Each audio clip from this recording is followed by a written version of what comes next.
মানুষ থাকলে বুঝতে হবে কবিতা আছে, কবিতা থাকলে বুঝতে হবে মানুষ আছে। দর্শক, এ কথাটি সত্য, চিরন্তন সত্য। এর পাশাপাশি কবির আরেকটি কথা থেকে যায়, আজন্ম মানুষ আমাকে পোড়াতে পোড়াতে কবি করে তুলেছে। মানুষের কাছে এও তো আমার এক ধরনের ঋণ। এমনই কপাল আমার, অপরিশোধ্য এই ঋণ ক্রমাগত বেড়েই চলছে। একথা কবি বলছেন, যদিও আমরা জানি যুগে যুগে কিছু স্বেচ্ছাচারী মানুষের আবির্ভাব ঘটেছে, যারা আপোষ করেনি কখনো অন্যায়ের সাথে, যারা অসত্যের বিরুদ্ধে কলমকে অস্ত্রে করেছে, যেই শানিত অস্ত্রে গোটা সমাজ থেকে অসত্যকে দূর করার জন্য দুর্বার আন্দোলন গড়ে উঠেছে। যেই কলম স্বাধীনতা সংগ্রামের মতো একটি সংগ্রামকে প্রতিষ্ঠা করতে পারে, যেই কলম মুক্তিযোদ্ধাদের চেতনাকে আরো হাজার হাজার গুণ বৃদ্ধি করে দিতে পারে, যেই কলমে লেখা লাইনগুলো মানুষের হৃদয়কে এতটা আলোড়িত করতে পারে যে হৃদয় পুড়ে খাঁটি হয়ে নিজের জীবনকে বিলিয়ে দিতে দ্বিধাবোধ করে না। হ্যাঁ দর্শক, আমি তাদের কথা বলছি, তারা কবি। লাইভ উইথ মুজাহিদ মাহিনে আজকে আপনাদের সামনে আমি একজন কবিকে নিয়ে হাজির হয়েছি। আমাদের সঙ্গে আছেন সময়ের একজন আলোচিত লেখক, অত্যন্ত জনপ্রিয় একজন লেখক, অত্যন্ত ভালোবাসা নিয়ে যিনি লিখে থাকেন, সমাজের বাস্তব চিত্রগুলো যিনি তুলে ধরার চেষ্টা করেন, শিশুদের মধ্যে যিনি তার লেখনী দিয়ে শিশুদেরকে আরো বেশি আলোড়িত করার চেষ্টা করেন এবং সমাজের জন্য, সমাজের আরোগ্যদায়ক যে লাইনগুলো তিনি লিখে থাকেন, ঠিক তেমন একজন মানুষ, তেমন একজন কবিকে নিয়ে আমরা হাজির হয়েছি। আমাদের সঙ্গে আছেন কবি আমিন আল আসাদ, সাধারণ সম্পাদক, লালকুঠি সাহিত্য পরিষদ এবং প্রতিষ্ঠাতা সভাপতি কথাকাব্য। আসসালামু আলাইকুম ওয়া রাহমাতুল্লাহি ওয়া বারাকাতুহু।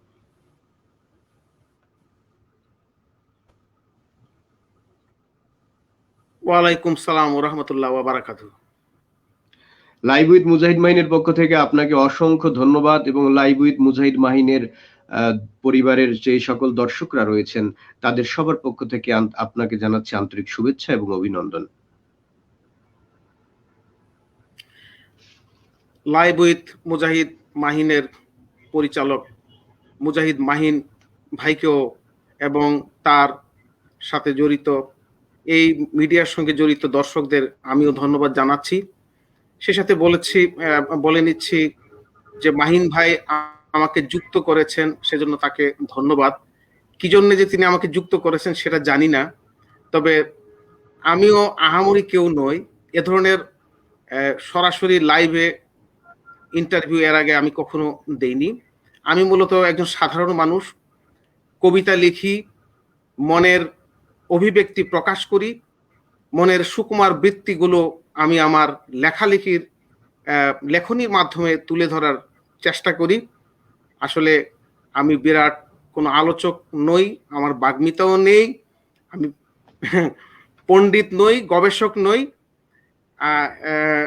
এর আগে প্রিন্ট মিডিয়ায় আমি এ ধরনের কয়েকটি ইন্টারভিউ দিয়েছিলাম, তো সরাসরি লাইভে এবার মুজাহিদ মাহিন মিডিয়া আমাকে নিয়ে এসেছে, সেজন্য তাদেরকে ধন্যবাদ এবং দর্শকবৃন্দকে অশেষ ধন্যবাদ। আমরা জানি কবি আমিন আল আসাদ তিনি কি সেটা আমরা জানি। দর্শক যারা দেখছেন খেয়াল করে দেখবেন যে কবি আমিন আল আসাদের ঠিক পেছনে আমরা একটি জ্ঞানের সমুদ্র দেখতে পাচ্ছি, যে জ্ঞানগুলোর মধ্যে থেকে যে জ্ঞানগুলোতে ওখানে সাঁতার কেটে কেটে ওই সমুদ্রে একজন জ্ঞানী লেখক হিসেবে নিজেকে তুলে ধরেছেন কবি আমিন আল আসাদ। আপনি বলেছেন আপনি খুব বেশি আলোচনায় আসেন না আমরা জানি। আপনি নিজেকে প্রচার করতে পছন্দ করেন না।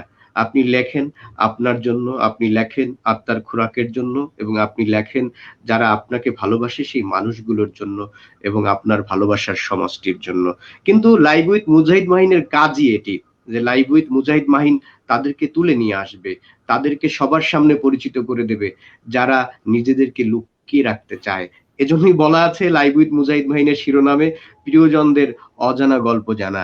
আপনাদের অজানা সব গল্প আমরা আজকে জানবো এবং সেই সঙ্গে শুনবো আপনার কণ্ঠে কবিতার আবৃত্তি এবং আমাদের পক্ষ থেকে কিছু প্রশ্ন থাকবে আপনার জন্য। দর্শকদের সারি থেকে দর্শকরা যারা তাদের প্রশ্ন করতে চান আপনাদের উদ্দেশ্যে বলছি, কমেন্টে আপনাদের প্রশ্নটি লিখে জানাবেন। আমরা সরাসরি প্রশ্নটি পৌঁছে দেব আমাদের আজকের অনুষ্ঠানের সম্মানিত অতিথির কাছে এবং তার কাছ থেকে আমরা জেনে নেব এই উত্তরগুলো। দর্শক, আমরা আর কালক্ষেপণ করব না, আমরা চলে যাব আমাদের অনুষ্ঠানের শুরুতেই আমরা জেনে নেব আমাদের কবির কাছ থেকে তার জন্ম, শৈশব এবং কৈশোর সম্পর্কে তিনি যদি আমাদের সংক্ষেপে কিছু বলেন।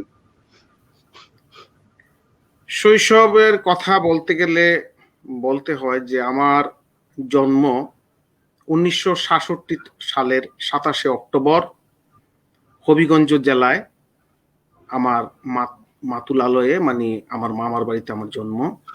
শৈশব কেটেছে আমার দাদার বাড়িতে, হবিগঞ্জ জেলার মাধবপুর উপজেলার বানেশ্বর নামে একটি গ্রাম, যেটি ভাটি বাংলার একটি কর্দমাক্ত গ্রাম, যে গ্রামের 6 মাস পানিতে ডুবে থাকে এবং 6 মাস সেটা শুকনো অবস্থায় থাকে। এরকম একটি গ্রাম, 68,000 গ্রামেরই একটি, যা আমরা সুজলা সুফলা শস্য শ্যামলা গ্রাম বলতে যেটি বুঝি, ছায়া সুনিবিড়, পাখি ডাকা, এরকম একটি গ্রামে আমার শৈশব।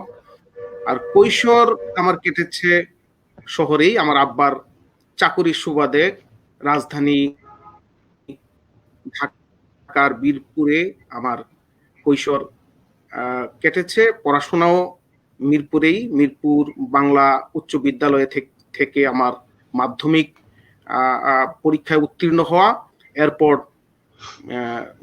সরকারি বাংলা কলেজ থেকে উচ্চ মাধ্যমিক এবং স্নাতক সম্মান এবং জাতীয় বিশ্ববিদ্যালয়ের অধীনে মাস্টার্স আমি শেষ করি।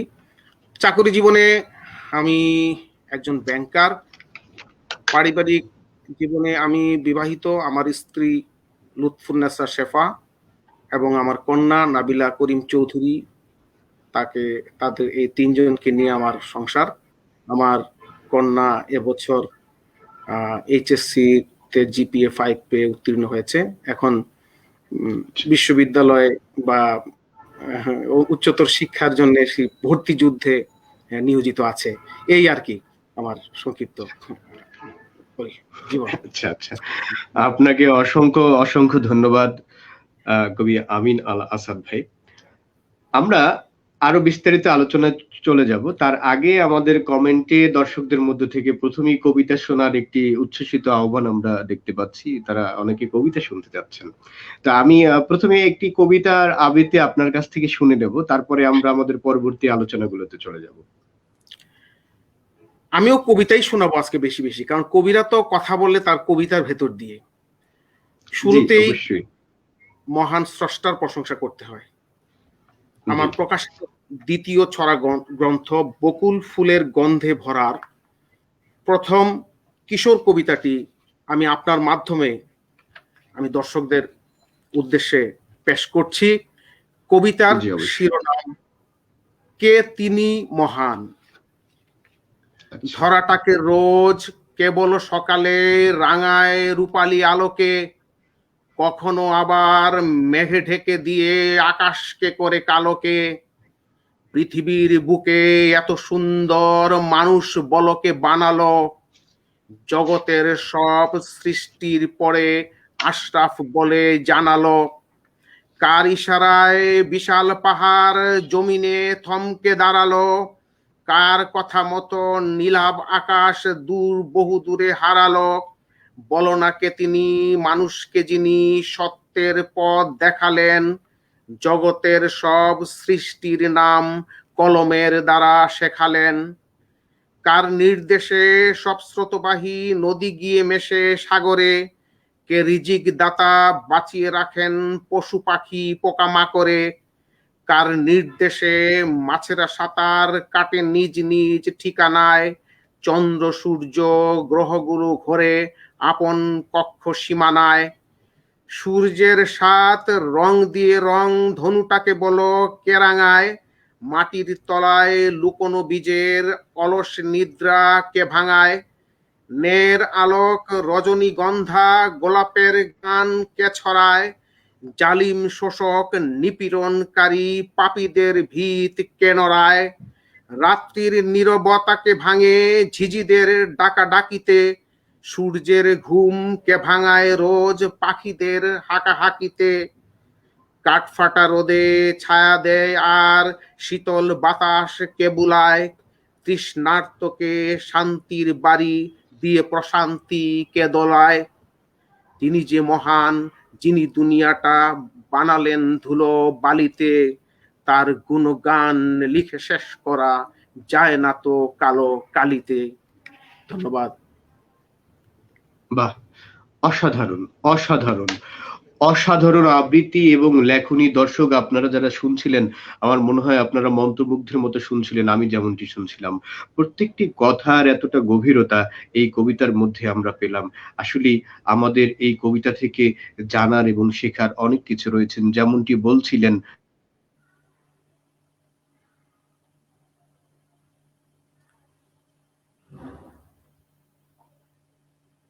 দর্শক, আমরা কথা বলছি কবি আমিন আল আসাদের সঙ্গে। আমিন আল আসাদ, আপনার কাছে আমার জিজ্ঞাসা, আমরা আপনার পেছনে একটি পাঠাগারের মতো দেখতে পাচ্ছি। আমার মনে হয় যে অজস্র বই এখানে রয়েছে। আমাকে কি আপনি একটু আমাকে এবং দর্শকদেরকে আপনার পেছনের এই পাঠাগারটির নেপথ্যের কথাটি আমাদের বলবেন, যে আসলে ঠিক এই পাঠাগারটি কিভাবে গড়ে উঠেছে, আপনার এই পাঠাগারটি? আমার চাচা মরহুম জহুরুল করিম খান চৌধুরী, উনি একজন বই প্রেমিক মানুষ ছিলেন। আসলে আমার সাহিত্য চর্চা লেখালেখি মূলত উনার উৎসাহী। আমার আব্বা আমাকে সাহিত্যের জন্য উৎসাহিত করেছেন। আবার কোন একটা পর্যায়ে তিনি এসে এক সময় আমার এই সাহিত্যকর্ম বিরোধিতাও করেছেন, আবার পরে এক সময় উৎসাহিত করেছেন। কারণ হচ্ছে, আসলে আমাদের সমাজে একটি কথা আমি গতকালও বলেছিলাম একজনকে, যে কবি সাহিত্যিক লেখকদের সঠিক মর্যাদা কি আসলে হয়েছে, এখানে সঠিক মর্যাদা আছে? ডক্টর মোহাম্মদ শহীদুল্লাহ তো সে কারণেই দুঃখ করে বলেছিলেন যে যে সমাজে গুণের কদর নেই সে সমাজে গুণী জন্মাতে পারে না। তো যারা লেখালেখি করেন, কবিতা বা সাহিত্য চর্চা করেন, এই সাহিত্য চর্চা দিয়ে বৈষয়িক ক্ষেত্রে তাদের যে উন্নয়ন, সেই উন্নয়ন হাতে গোনা কয়েকজনের, ঠিক আছে? আর বিশেষ করে যারা আদর্শিক লেখক বা কবিতা বা সাহিত্যের মাধ্যমে যারা সমাজকে কিছু দিতে চান, যারা অন্যায়ের প্রতিবাদ করেন, বেশি দূরে তো যাওয়ার দরকার। কবি ফরুক আহমদের জীবনী আপনি পড়লে বুঝতে, ফরুক আহমদের জীবনী তো সেটা আমরা দেখতে পাই। বা এ ধরনের যারা কবি যারা আছেন, সবাই তো আসলে বৈষয়িকভাবে তেমন একটা সফল হন না, এটা দেখা যায় আমাদের সমাজে। শেখ সাদি, সেখান থেকে আমরা দেখতে পারেন, শেখ সাদি বলেন বা মৌলানা জালালউদ্দিন রুমি, ওনারা তো ধনকুবের ছিলেন না। আসলে সাহিত্য চর্চা বা জ্ঞান চর্চা, যারা জ্ঞানী তারা জ্ঞান চর্চার পথে সময় ব্যয় করেন, ধনার্জনের পথে তো তাদের সময় ব্যয় করার সুযোগ থাকে না। তো সবাই তো এই সাহিত্যকে বাণিজ্যিক হিসেবে নিতে পারে না। যারা বাণিজ্যিক হিসেবে সাহিত্যকে নিয়েছেন, সাহিত্য দিয়ে তার জীবন জগতের উপার্জন, যেটা অর্থাপার্জন যেটা বলি আর কি, সেটা তো তাদের অর্জিত হয়েছে, কিন্তু সবাই তো সেটা পারেন না। সেজন্য অনেক সময় দেখা যায় যে আমাদের সমাজে এই সাহিত্য চর্চা এগুলোকে আসলে অনেক, আমি সরাসরি বলি, এটাকে অনেকে অনর্থক কাজ মনে করেন। তো যাই হোক, সে কারণে হয়তো আমার বাবা চিন্তা করেছেন যে সাহিত্য চর্চা আমার সন্তানকে লেখাপড়া বা একাডেমিক ক্ষেত্রে হয়তো সঠিকভাবে সঠিক জায়গায় তাকে পৌঁছাবে না, সেজন্য একসময় তিনি আবার বিরোধিতা করেন। কিন্তু আমি যখন এই সাহিত্য যখন আমার বাধা হয়ে দাঁড়ালো না, আমি সাহিত্য আমার পেশাগত জীবন বলেন, আমার শিক্ষা জীবন বলেন, এগুলোতে যখন কোনো প্রতিবন্ধকতা সৃষ্টি করলো না, পরবর্তীতে তিনি আবার উৎসাহ দেন। যা হোক, এক কথা থেকে আমি আরেক কথায় চলে গেলাম। তো ছোটবেলা থেকে আমরা বই প্রেমিক ছিলাম। আমার চাচার কথা বললাম যে তিনি আমাদেরকে পরীক্ষায় ভালো রেজাল্ট করলে একটা বই উপহার দিতেন, যে এই বইটা পড়ো। তিনি সর্বপ্রথম আমাকে একটা বই উপহার দিয়েছিলেন, ফুটলো গোলাপ ইরান দেশে, ইরানের 5 জন কবির জীবনী। এই বইটি আমি ক্লাস 5-এ আমি প্রথম স্থান অধিকার করার পর তিনি উপহার দিয়েছিলেন। এভাবে তিনি আমাদেরকে উৎসাহিত করতেন পড়ার প্রতি। আমার আরেকজন চাচা ছিলেন, তিনি সেটা আমার দুঃসম্পর্কীয় আত্মীয়, তিনি আমার ফুফাতো ভাইয়ের চাচা, আব্দুর রকিব স্বপন। তিনি তো লিটল ম্যাগাজিন বের করতেন, সেই ম্যাগাজিনটির নাম ছিল সুপ্রভাত। ওই সেখান থেকেই মূলত আমার লেখালেখির প্রতি একটা আগ্রহ, তিনি আগ্রহ সৃষ্টি করেন। এরপর স্কুলের দেয়ালিকায় আমি লিখতাম, সেখানে তখন দেয়ালিকা বের হতো, আপনার হয়তো জানা থাকবে যে তখন স্কুলে বা বিভিন্ন এলাকায় হাতি লিখে পত্রিকা, হাতি লিখে ডিজাইন করে তারপরে দেয়ালে লাগানো। বিশেষ করে আমরা যখন মাধ্যমিক লেভেলে ছিলাম আমরা এগুলো করতাম। দেয়ালিকে লেখা, এখন অবশ্য এটা দেখা যায় না, এটা দেখা যায় না। তো এই দেয়ালিকার ধারণাটাও কিন্তু সেই আপনি যদি প্রাচীন ইতিহাসের দিকে তাকান, আপনার ওই যে বলা হতো যে কাবা শরীফের দেয়ালে এই কবিতা টানিয়ে রাখা হতো, তাই না? তো ওটা আরো এরকম চর্চাটা সেভাবে এসেছে, বিভিন্ন ভাবে হয়তো এসেছে, তো সেটা এখন দেখা যায় না। স্কুলে আমাদের সকাল নামে একটা দেয়ালিকা প্রকাশ হতো, সেখানে স্বাধীনতা দিবস উপলক্ষে আমার একটি প্রথম ছড়া বের হয়, সেটার নাম হচ্ছে স্বাধীনতা তুমি আমার। এই প্রথম আমার লেখা শুরু। আর প্রিন্টেড অর্থাৎ কি বলে, ছাপা অক্ষরে প্রথম বের হয় ওই সুপ্রভাত পত্রিকায়, সেই কবিতাটার নাম ছিল যন্ত্র। তো এভাবে লেখালেখি, বই পড়া প্রতি একটা আগ্রহ জন্মে। আর অবসর বিনোদনে মানুষ পড়ার ফাঁকে বা কাজের ফাঁকে বিভিন্নভাবে তারা মানুষ অবসর বিনোদনটা করে। যেমন কেউ হয়তো দেখা গেল যে তাস খেলে, বা কেউ আড্ডা দেয়, হ্যাঁ, গপ্প করে সময় কাটায়। কিন্তু আমরা ছোটবেলা থেকে এই বই পড়ে সময় কাটাতাম। এই বই পড়ার মনোবৃত্তিটা তৈরি করেছিলেন মরহুম জহুরুল করিম চৌধুরী, এবং তার বড় ছেলে যিনি সচিব পর্যায়ের একজন মানুষ, তিনিও একসময় ছাত্র জীবনে লেখালেখি করতেন, এবং তিনি ছড়া লিখতেন, সুন্দর সুন্দর ছড়া লিখতেন, লিখে আমাদেরকে উদ্বুদ্ধ করতেন, উৎসাহিত করতেন। তিনি পরবর্তীতে আর লেখালেখি জগতে থাকেননি, কিন্তু উনি যে লেখার প্রতি যে মহব্বত, যা ভালোবাসাটি তৈরি করে দিয়েছিলেন ওনারা, সেখান থেকেই এই সাহিত্যের প্রতি ভালোবাসা, বইয়ের প্রতি ভালোবাসা, এগুলো থেকেই আমার বাসায় একটি পারিবারিক পাঠাগার আমি গড়ে তুলি। আমার একটি একটা ইচ্ছা, অভিলাষ আছে, ইচ্ছা আছে, আল্লাহ যদি আমাকে তৌফিক দান করে, আমার সংগ্রহে যে পিছনে যে আলমারিগুলো দেখছেন এর সংখ্যা এখানে আছে ধরেন দেখা যাচ্ছে 5-6টা, কিন্তু আমার পুরো ঘরে প্রায় 20টি আলমারি বই এরকম রয়েছে। বিভিন্ন বিষয়ের বইয়ের সংখ্যা ঠিক কত হতে পারে, এরকমের আনুমানিক সংখ্যা আমি কখনো খুলে দেখিনি। এখানে বিভিন্ন বিষয়ের উপর বই আছে, ধর্মীয় গ্রন্থ বা বিভিন্ন ইতিহাস, ঐতিহ্য, শিল্প সাহিত্যের উপর, বিভিন্ন ভ্রমণ কাহিনী সহ, মানে অর্থাৎ কি বলবো, মানে বিভিন্ন দল মত নির্বিশেষে বিভিন্ন ধরনের বই এখানে রয়েছে। তো সেটা দিয়ে আমার একটা ইচ্ছা আছে যে আমি একটি সত্যিকার ভালো সুযোগ পেলে আমি একটি সাংস্কৃতিক কেন্দ্র করব, আমি একটি পাঠাগার, গণপাঠাগার গড়ে তোলার একটা ইচ্ছা আছে। সেটা আমাদের পরিবারের নেতৃত্বে কিংবা আমার বন্ধুরা মিলে এটা আমার পরিচালনা করার ইচ্ছা, সেটা দোয়া করবেন, এই আর কি। আচ্ছা, আমরা শুনলাম এই পাঠাগারের ইতিহাস, আমরা শুনলাম। আমার মনে হয় কি আপনার প্রকাশিত যে প্রথম কবিতা যন্ত্র, যে কবিতার কথা আপনি বললেন, আমরা কি একটু যন্ত্র কবিতাটা শুনে নেব? যন্ত্র কবিতাটা এই মুহূর্তে আমার কাছে নেই, তো স্মরণ থেকে বলতে পারি 2-4টে লাইন। আচ্ছা, এটা একটা মানে 2-4টে লাইন আমরা শুনলাম। দুনিয়ার চারিদিকে দেশে দেশে যন্ত্র, মানুষের কল্যাণে এ যে এক মন্ত্র, এরকম আর কি। মনে নাই পুরোটা, বুঝছেন? আরেকদিন শোনানো আচ্ছা যাবে। আচ্ছা আচ্ছা, ইনশাল্লাহ আমরা আরেকদিন শুনবো। দর্শক, আমরা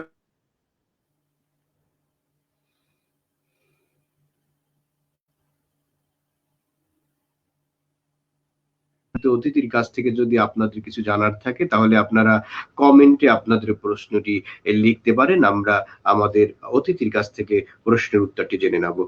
দর্শক, আমরা আবারও চলে যাব আরেকটি বিষয় জানার জন্য, যে কবি আমিন আল আসাদ, আমার আপনার কাছে একটি প্রশ্ন। যেহেতু আপনি একজন কবি, আসলে কবিতা বলতে কি বুঝি আমরা? কবিতা কি? সব ধরনের লেখা, মানে যে কেউ যে কোনো ধরনের লেখাই কি কবিতা হয়ে যায়, নাকি কবিতা হওয়ার জন্য একটা নির্দিষ্ট কোনো মাপকাঠি আছে? মূলত আমি জানতে চাচ্ছি যে কবিতা বলতে আমরা আসলে কি বুঝি? কবিতার আসলে সঠিক সংজ্ঞা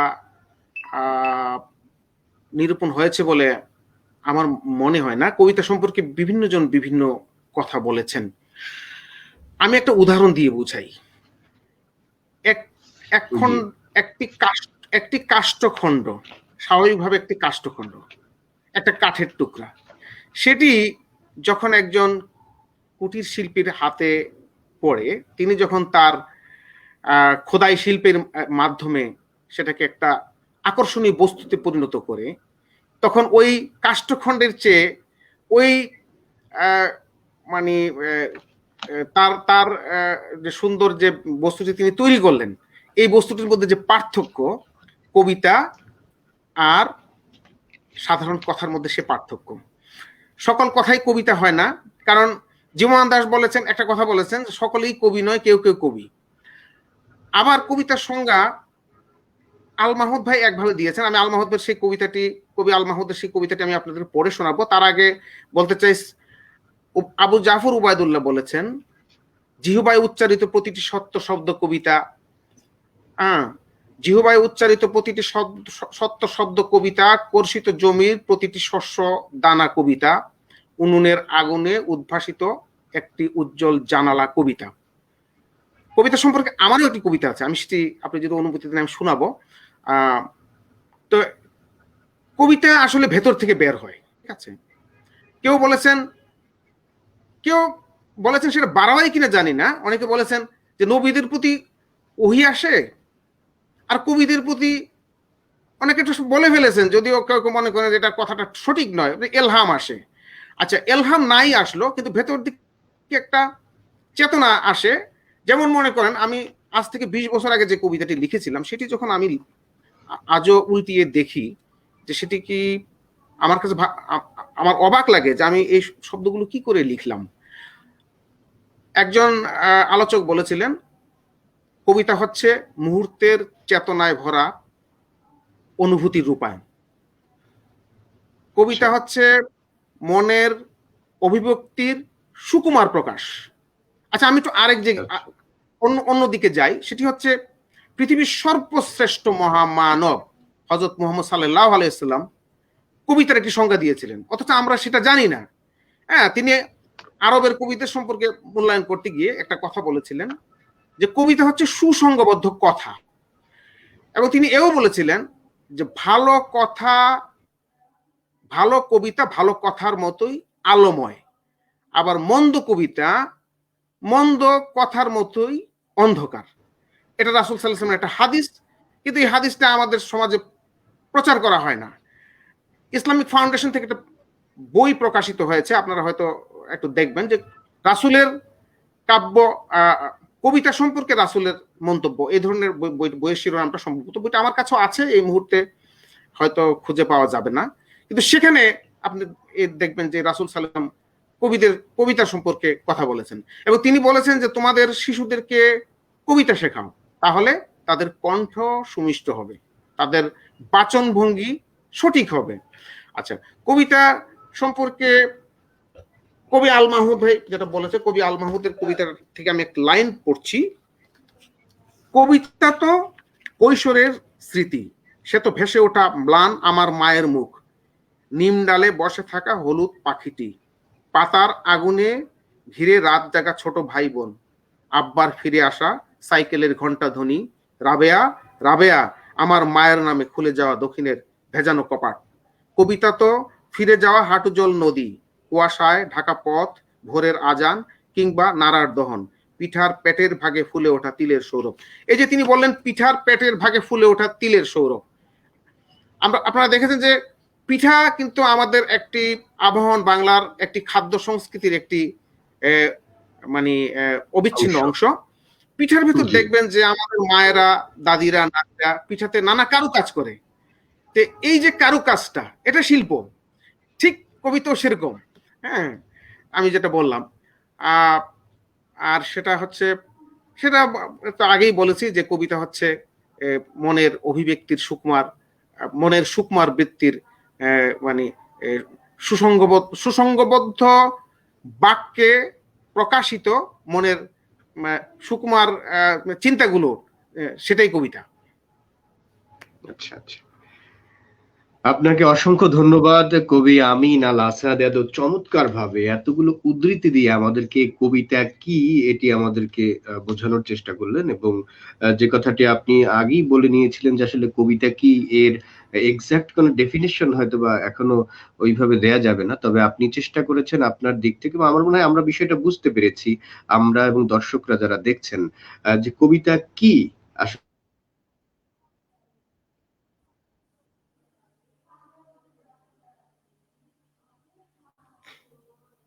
কথা থেকে আমরা পেয়েছি। দর্শক, আমরা কথা বলছি কবি আমিন আল আসাদের সঙ্গে।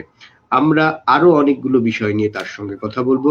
তার আগে আমি কবি আমিন আল আসাদকে অনুরোধ করব আমাদেরকে আরেকটি কবিতা যদি তিনি শোনান।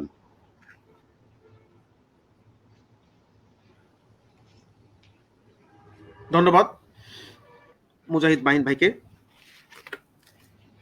আলোচনা হচ্ছিল কবিতার সংজ্ঞা নিয়ে।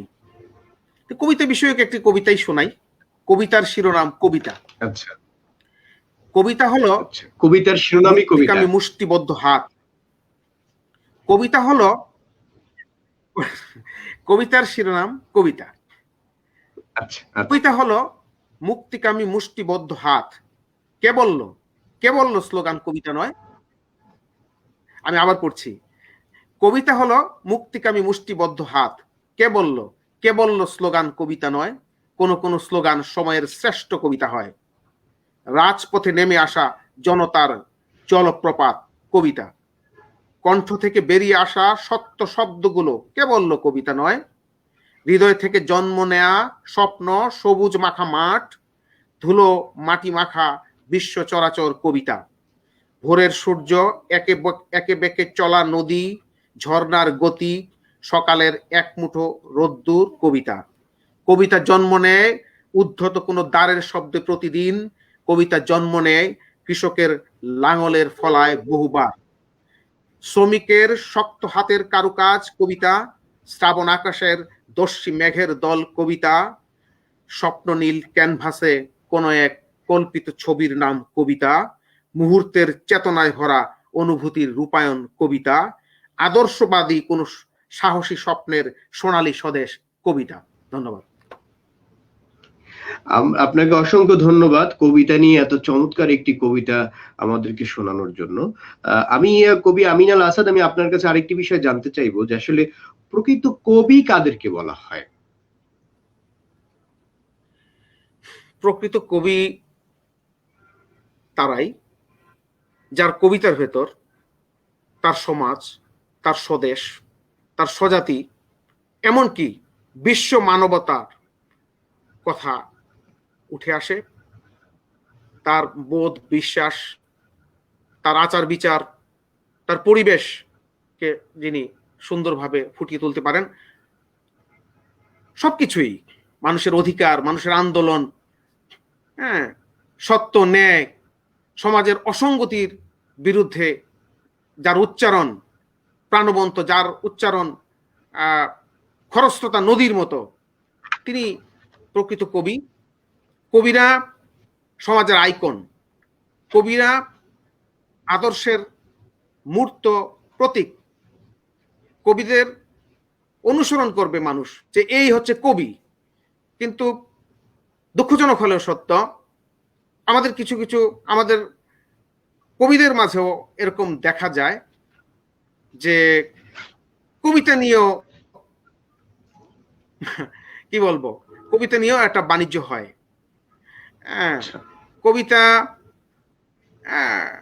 তার কাব্য শক্তিকে বা তার যে পরিচিতিকে ব্যবহার করা হয়, এবং অনেক কবির ভিতরে বাগাড়ম্বরতা আছে। হ্যাঁ, বাগ্মিতা যেমন আছে, বাগাড়ম্বরতা আছে। তাকে একে উপজীব্য করে কিছু প্রাপ্তি বা কিছু প্রত্যাশা, ব্যক্তিগত এই ইত্যাদি, সেটা তো একজন কবির আদর্শ হতে পারে না। একজন কবি অবশ্যই তাকে তিনি নির্ভীক হবেন, তিনি সাহসী হবেন, তিনি সত্য কথা স্পষ্টভাবে বলবেন। হ্যাঁ, প্রকৃত কবি থেকে আমরা এটাই আশা করি যে একজন প্রকৃত কবি তার দেশের কথা, তার সমাজের কথা, তার তার যে মূল্যায়ন, সেই মূল্যায়ন, তার অভিব্যক্তিগুলো স্পষ্টভাবে প্রকাশ করবেন, এবং তার যে লেখা, তার লেখার সঙ্গে তার জীবনেরও একটা সম্পর্ক থাকতে হবে। তা না হলে এটা মানে কেমন যেন একটা অসংলগ্ন এবং অসঙ্গতি থেকে যায়। আমরা এটা কামনা করি না আর কি। জি, ধন্যবাদ। দর্শকদের কাছ থেকে অনেক ধরনের কমেন্ট আসছে, সেখানে এমডি মহসিন হাওলাদার তিনি ভালোবাসার রিয়েক্ট দিয়েছেন, তার প্রোগ্রামটি ভালো লাগছে। সাইফুল জুমাদ্দার সাজু তিনি আমিনাল আসাদ ভাইকে ভালোবাসা জানিয়েছেন। গনি খান গনি তিনি একটি ভালোবাসার কবিতা শুনতে চেয়েছেন আমাদের কবি আমিনাল আসাদ ভাইয়ের কাছে। দর্শক আমরা শুনবো, আমি গনি খান গনি আপনাকে অপেক্ষা করতে বলবো, আমাদের সঙ্গে থাকবেন, আমরা পর্যায়ক্রমে শুনবো আমাদের কবির কাছ থেকে আরো অনেক অনেক কবিতা আমরা শুনবো। যে কথা বলছিলেন আমিন আল আসাদ, সেই কথার সূত্র ধরে আমি বলতে চাই, কাজী নজরুল ইসলাম তিনি বলেছেন যে, কাজী নজরুল ইসলাম তিনি এই কবিতা, কবি নিয়ে সত্য কবি নামে তার একটি কবিতা, সেই কবিতার মধ্যে তিনি বলেছেন যে, করণী বরণ দাসত্ব তুমি আত্ম অসম্মান, নোয়াউনি মাথা চির জাগ্রত ধ্রুব তব ভগবান, সত্য তোমার পর পদানত হয়নি কো কভু, তাই বলদর্পীর দণ্ড তোমার স্পর্শিতে পারে নাই, যশ লোভী এই অন্ধ ভণ্ড সজ্ঞান ভীরু দলে, তুমি একাকী রণ দুন্ধবি বাজালে গভীর রোলে। কবি এমনই হয়, আমার মনে হয় কবি তাদেরকেই বলা যায়, তারা যারা কখনো তাদের শিরকে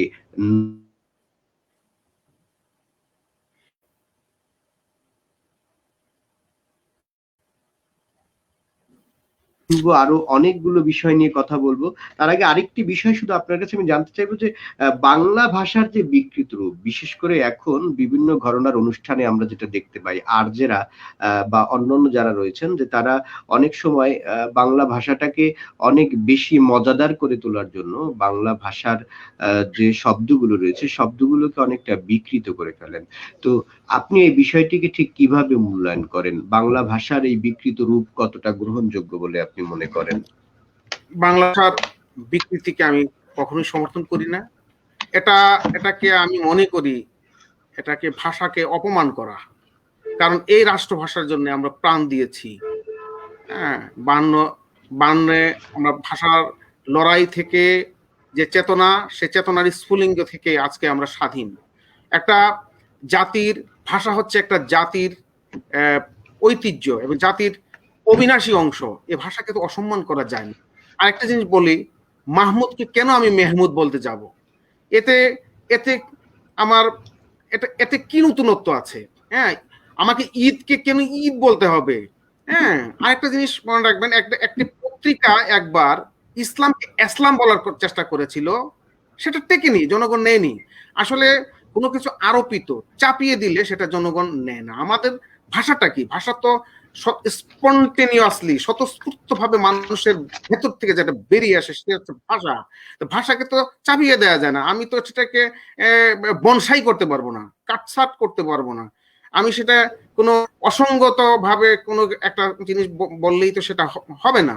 এই ভাষার মাসে আমি বলছি যে ভাষাকে, শব্দকে বিকৃত করা এটি কখনোই সমর্থনযোগ্য নয়, এটি সমীচীন নয়, এটি আমাদের কারো সমর্থন করা উচিত নয়।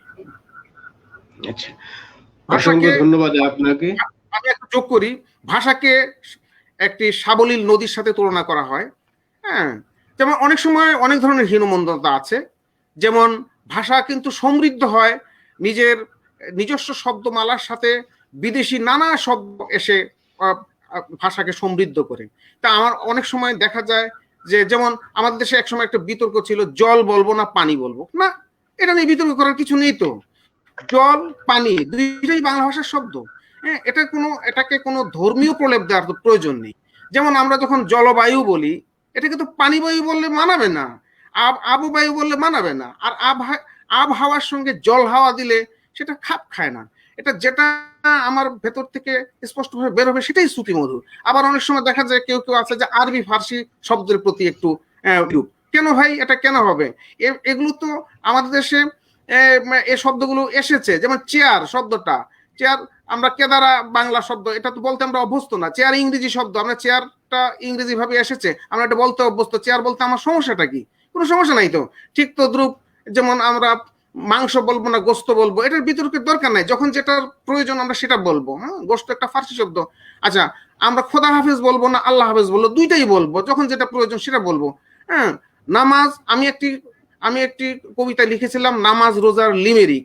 ওই শব্দের ভিতরে আমরা নামাজ শব্দটা প্রয়োগ করেছি, সালাত শব্দ প্রয়োগ করেছি।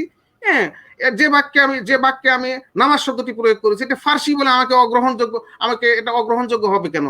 ফার্সির প্রতি তো আমার বিদ্বেষ নাই, আবার আরবির প্রতি আমার বিদ্বেষ থাকবে কেন? হ্যাঁ, নামাজ রোজার লিমেরিক, এই ছড়াটি আমার কাছে থাকলে আমি এই মুহূর্তে আমরা একটু শোনাতাম যে একই বাক্যে, শুরু বাক্যে হয়তো আমি নামাজ ব্যবহার করেছি, তৃতীয় বাক্যে গিয়ে আমি সালাদ ব্যবহার করেছি। সমস্যা নাই তো। আমার যখন যেটা শব্দটা যখন স্পন্টেনিয়াসলি প্রয়োগ করার প্রয়োজন পড়বে, তখন আমি সেটি প্রয়োগ করব। কোনো শব্দের প্রতি আমাদের ঘৃণা থাকা উচিত নয়। আর কোন শব্দকে, যেটা শব্দ সঠিকভাবে বাংলা ভাষায় এসেছে, সেটাকে কাটছাট করা, বিকৃত করা, এটিও সমর্থনযোগ্য নয়। ভাষার মাস এই ফেব্রুয়ারিতে এই বিকৃতির আমি তীব্র নিন্দা জানাচ্ছি। আপনাকে অসংখ্য ধন্যবাদ। আমরাও তীব্র নিন্দা জানাই। ভাষা বিকৃতিকে রোধ করতে হবে এবং ভাষা বিকৃতি করা যাবে না। যে ভাষার জন্য আমাদের এত সংগ্রাম, যে ভাষার জন্য আমাদের এই লড়াই, তারপরেও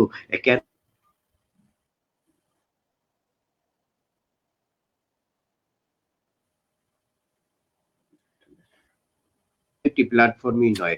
এই বিষয়গুলো নিয়ে বিভিন্ন সময় আন্তর্জাতিক মহলে, আমাদের জাতীয় মহলে বিভিন্ন সময় কথা হয়ে থাকে।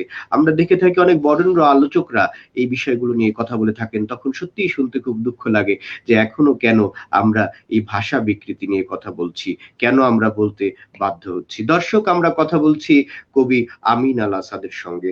আমরা আরো অনেকগুলো বিষয় নিয়ে তার সঙ্গে কথা বলবো।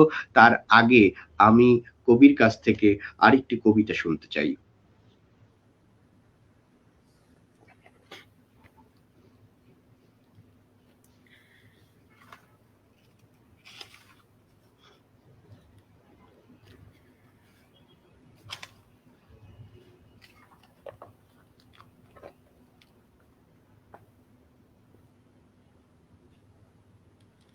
একজন দর্শক প্রেম বিষয়ক, ভালোবাসা বিষয়ক একটি কবিতা শুনতে চেয়েছিলেন। জি, উনি গনি খান গনি অত্যন্ত ভালোবাসার একজন মানুষ, একজন প্রেমময় মানুষ, এবং উনি যথেষ্ট, মানে কি বলা যায়, ওনার হৃদয় প্রেমে পূর্ণ। এজন্যই উনি এটা হয়তো শুনতে চেয়েছেন। গনি খান গনি, এটা আপনাকে ডেডিকেট করে হচ্ছে। কবিতার শিরোনাম জীবন, যুদ্ধ, প্রেম। প্রেম আর যুদ্ধ চলে হাত ধরে পরস্পরে, যুদ্ধ আর প্রেম, যুদ্ধ আর জীবন চলে হাত ধরে পরস্পরে, জীবন আর প্রেম চলে হাত ধরে পরস্পরে। প্রেম হলো যে বিশ্বাসী এক লাল গোলাপের নাম, বুকের ভেতর দুরন্ত এক হৃদয় নদীর নাম। যুদ্ধ হলো রক্তে কেনা ভালোবাসার নাম, সমাজ গড়ার ভালোবাসা, সাহসী সংগ্রাম। প্রেম হলো যে শান্তি, সুখ আর পবিত্রতার নাম, যুদ্ধ হলো মুক্তিকামী অঙ্গীকারের নাম। জীবন হলো এক টুকরো দস্যি মেঘের নাম, প্রেম হলো যে বিশ্বাসী এক চুক্তিনামার নাম। জীবন মানে যুদ্ধ করে টিকে থাকার নাম, হতাশ্বাসের পর্দা চিরে বেড়ে ওঠার নাম, লড়াই করে মরে বেঁচে অমর হবার নাম। প্রেম হলো যে রক্ত জবা পলাশ ফোটার নাম, জীবন জলে সিক্ত হওয়া রিক্ত নদীর নাম, বিশ্বজুড়ে প্রেমের মাঝে প্রাণের বাঁচাবাঁচি, জীবন এবং যুদ্ধ হলো অনেক কাছাকাছি। বাহ, বাহ, বাহ, অসাধারণ। জীবন এবং যুদ্ধ হলো অনেক কাছাকাছি। আসলেই আমাদের জীবনের প্রতিটি ক্ষেত্রে আমাদেরকে যুদ্ধ করতে হচ্ছে। বেঁচে থাকার জন্য যুদ্ধ করতে হচ্ছে, খাবারের জন্য যুদ্ধ করতে হচ্ছে, সমাজে টিকে থাকার জন্য যুদ্ধ করতে হচ্ছে, কবিতার জন্য যুদ্ধ করতে হচ্ছে, প্রেমের জন্য যুদ্ধ করতে হচ্ছে। আমাদেরকে এমনকি মৃত্যুর জন্যও আমাদেরকে যুদ্ধ করতে হচ্ছে। দর্শক, আমরা কথা বলছি কবি আমিন আল আসাদের সঙ্গে। আমরা শুনবো আরো অনেক কবিতা। তার আগে একটু কমেন্ট বক্স থেকে ঘুরে আসছি। অনেকেই শুভেচ্ছা জ্ঞাপন করেছেন। সবার নাম ঠিক এই মুহূর্তে আমি নিতে পারবো না। কারণ সবার নাম নিতে গেলে আমরা স্বপ্নের ফেরিওয়ালা তিনি আমাকে বলেছেন যে তাকে কিছু একটা ডেডিকেট করা যায় কিনা। স্বপ্নের ফেরিওয়ালা, আপনি কি শুনতে চান আমাদেরকে লিখে জানালে আমরা চেষ্টা করব আপনাকে ডেডিকেট করে কিছু করার জন্য। দর্শক, আমরা কথা বলছি কবি আমিন আল আসাদের সঙ্গে। আমি কবির কাছে চলে যাব। বাংলাদেশে কবিতা নিয়ে বা কবিতার জগৎ নিয়ে যখন কথা হয়, তখন একটি বিতর্ক খুব করে উঠে আসে। সেই বিতর্কটি হচ্ছে যে কবি নজরুল ইসলাম নাকি রবীন্দ্রনাথ ঠাকুর। এই বিতর্কটি কিন্তু সর্বমহলেই চলে আসে। কবিতা কবিতার কথা আসলেই আমরা প্রথমেই কাজী নজরুল ইসলাম এবং রবীন্দ্রনাথ ঠাকুরের কথা আমরা বলি। বা এই যদি কবিতা দিয়ে গানের কথা যদি আসে, সেখানেও কিন্তু রবীন্দ্রসঙ্গীত এবং নজরুল সঙ্গীতের মধ্যে আমরা আসি। পাশাপাশি লালন গীতি রয়েছে। কিন্তু এই যে বিতর্ক আমরা যেটা শুনি যে নজরুল নাকি রবীন্দ্রনাথ, এ ব্যাপারে আপনার দৃষ্টিভঙ্গি এবং আপনি ঠিক কাকে এগিয়ে রাখবেন সে ব্যাপারে জানতে চাচ্ছি। বাংলা কবিতা, বাংলা সাহিত্যকে বিভক্ত করা সমীচীন নয়। বাংলা ভাষাকে যারা সমৃদ্ধ করেছেন, যে কবিরা সেই প্রাচীন মধ্যযুগের বাংলা কবিদের থেকে শুরু করে এ পর্যন্ত যারা এই কাব্য জগৎকে, এই বাগানকে পরিচর্যা করছেন, কারো অবদানকে তো অস্বীকার করার কিছু নেই। আমরা কেন একজনকে বড় করার জন্য আরেকজনকে খাটো করব? বাংলা ভাষার সম্পদ, এরা সবাই বাংলা ভাষার সম্পদ। সেই চর্যাপদের রচয়িতা থেকে শুরু করে সে আলাউল, শাহ মোহাম্মদ সগীর, শাহ মোহাম্মদ গরিবুল্লাহ থেকে শুরু করে এই ফরুক আহমদ, জসিমউদ্দিন, কবি নজরুল ইসলাম, বিশ্বকবি রবীন্দ্রনাথ ঠাকুর, জীবনানন্দ থেকে শুরু করে মধুসূদন, এ সময়ের শামসুর রহমান, আল মাহমুদ, ফরুক সময়ের কবিরা, এ সময়ে যারা লিখছেন, কাউকে তো বাদ দেওয়ার প্রয়োজন নেই। যার যার অবদান নিয়ে তারা টিকে থাকবেন। তাদের সাহিত্যের অঙ্গনে তাদের সাহিত্য দিয়েই তারা তাদের ব্যক্তিত্ব এই আমাদের সাহিত্য অঙ্গনে প্রতিষ্ঠিত হয়েছে, সেভাবেই তারা থাকবেন। তবে একটা কথা বলা প্রয়োজন যে কাউকে বড় করে তোলে এবং কাউকে চর্চা থেকে মানে কারো চর্চা অধিক করা হবে এবং কারো চর্চা মোটে করা হবে না, বা তাকে একটু অবদমিত করে রাখা হবে, এই প্রয়াসটা মোটেই জাতির জন্য ভালো নয়। কাজী নজরুল ইসলাম, রবীন্দ্রনাথ ঠাকুর যেমন আমাদের কাছে শ্রদ্ধাভাজনীয় জাতীয় কবি, কাজী নজরুল ইসলাম ও আমাদের জাতীয় কবি, এটা আমাদেরকে খেয়াল রাখতে হবে। কাজী নজরুল ইসলাম জাতীয় কবি হিসেবে যে বৈশিষ্ট্যগুলো থাকা দরকার আমাদের জাতীয় কবি কাজী নজরুল ইসলামের মধ্যে সেটা রয়েছে। এবং তবে দুঃখজনক, জাতীয় কবি হিসেবে কাজী নজরুল ইসলাম সেই ব্রিটিশ ভারতেই তিনি স্বীকৃতি পেয়েছিলেন।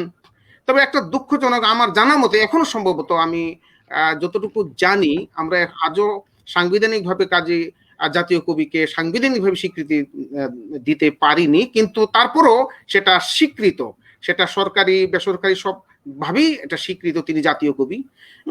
আরো একটি ব্যাপার লক্ষ্য করা যায়, আরো আলোচক থেকে আমরা শুনে থাকি যে এটা অত্যন্ত মানে এটা মোটেই সমীচীন নয় যে আমাদের জাতীয় কবিকে যে স্পর্শ না করেও বিশ্ববিদ্যালয়ের সিলেবাসে জাতীয় কবিকে যে কি একটা অবস্থা রাখা হয়েছে যে তাকে স্পর্শ না করেও একটা ছেলে বা একটা ছাত্র বা ছাত্রী বাংলায় মাস্টার্স এমএ ডিগ্রি নিতে পারবে, হ্যাঁ, একটা ঐচ্ছিক বিষয় হিসেবে রাখা হয়েছে।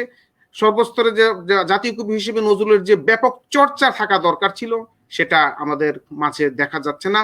নজরুলের বইগুলো পর্যন্ত বাংলা একাডেমি প্রকাশ করেছে, এই এরপরে এটার মানে কি বলবো, সেটার মানে সারা দেশে ছড়িয়ে দেওয়ার জন্য যে যে ভূমিকা, সেটা আমাদের যাতে আরো আন্তরিক হওয়ার দরকার ছিল, সেভাবে হচ্ছে কিনা এ ব্যাপারে কথা ওঠে আর কি, মাঝে মাঝে আমরা আলোচকদের কাছ থেকে শুনতে পাই। তো আমাদের জাতীয় কবি বলেন, বিশ্বকবি বলেন, আমাদেরকে সবাইকে শ্রদ্ধা করতে হবে, হ্যাঁ, কাউকে খাটো করা যাবে না। কারণ আমরা তো আমার মানে জাতীয় ইতিহাস থেকে কাউকে আমরা ফেলে দিতে পারবো না, হ্যাঁ, এটা বলেই আমি এই প্রশ্নের জবাবটা আমি এখানে এভাবেই দিতে চাই। ধন্যবাদ। আপনাকে অসংখ্য ধন্যবাদ। আপনি আপনার কথার মধ্যে একটি আক্ষেপ কিন্তু রেখে গেছেন যে কাজী নজরুল ইসলামকে নিয়ে ওইটা হয় না যেটা হওয়ার কথা, তাকে যেভাবে মূল্যায়ন করার কথা হয়তো সেইভাবে মূল্যায়ন করা হয় না। আমরাও দেখতে পাই আমাদের সামাজিক সংগঠনগুলো বা সাংস্কৃতিক সংগঠনগুলোর মধ্যে এসে নজরুল চর্চার থেকে রবীন্দ্র চর্চাই আমরা একটু বেশি দেখতে পাই। রবীন্দ্র জয়ন্তী এটার প্রভাবটাই আমাদের এই সাহিত্য সাংস্কৃতিক সংগঠনগুলোর মধ্যে অনেকটা বেশি পড়ে। নজরুলকে বিশেষভাবে যারা ভালোবাসেন তারাই এটি করতে এগিয়ে আসেন। দর্শক, আমরা কথা বলছি কবি আমিন আল আসাদের সঙ্গে। স্বপ্নের ফেরিওয়ালা তিনি বলেছেন যে আমাদের নলছিটি নিয়ে যদি কোনো কবিতা থাকে তাহলে ওইটা শোনা যেতে পারে। আমি খুবই দুঃখিত আলামিন ভাই যে আসলে নলছিটি নিয়ে কোনো কবিতা আছে কিনা আমার ঠিক এই মুহূর্তে জানা নাই। তবে ইনশাল্লাহ আমি আমার এর পরবর্তীতে আবার যেদিন কবিদের নিয়ে কোনো শো করব বা কবিতা নিয়ে আবার যেদিন শো করব সেদিন আমি চেষ্টা করব আমাদের ওই অঞ্চলকে নিয়ে কোনো ধরনের কবিতা থাকলে সেই কবিতাটি আপনাকে শোনানোর জন্য। অন্য কোনো কবিতা যদি আপনি শুনতে চান, বিশেষ করে কাজী নজরুল ইসলামের যদি কোনো কবিতা আপনি শুনতে চান, তাহলে সেটি আপনি জানাতে পারেন। আমরা চেষ্টা করব সেই কবিতাটি আপনাকে শোনানোর জন্য। দর্শক, কথা বলছি কবি আমিন আল আসাদের সঙ্গে। আমরা এ পর্যায়ে কবির কাছে আরেকটি কবিতা শোনার অনুরোধ করব।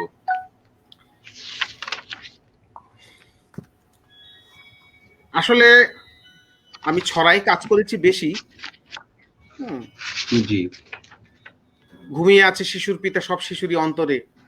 হ্যাঁ, একজন মহামনীষী বলেছিলেন যে আমি যে সমাজ পরিবর্তনের স্বপ্ন দেখি তাকে যারা মানে তাকে যারা আমি যে সমাজ পরিবর্তনের স্বপ্ন দেখি তাকে যারা প্রকৃষ্ট রূপে রূপায়ণ করবে তারা এখনো মায়ের কোলে দোল খাচ্ছে, তারা এখনো শিশু। কারণ শিশুদের উপরই আমাদের সমাজ, আমাদের জাতির ভবিষ্যৎ নিহিত।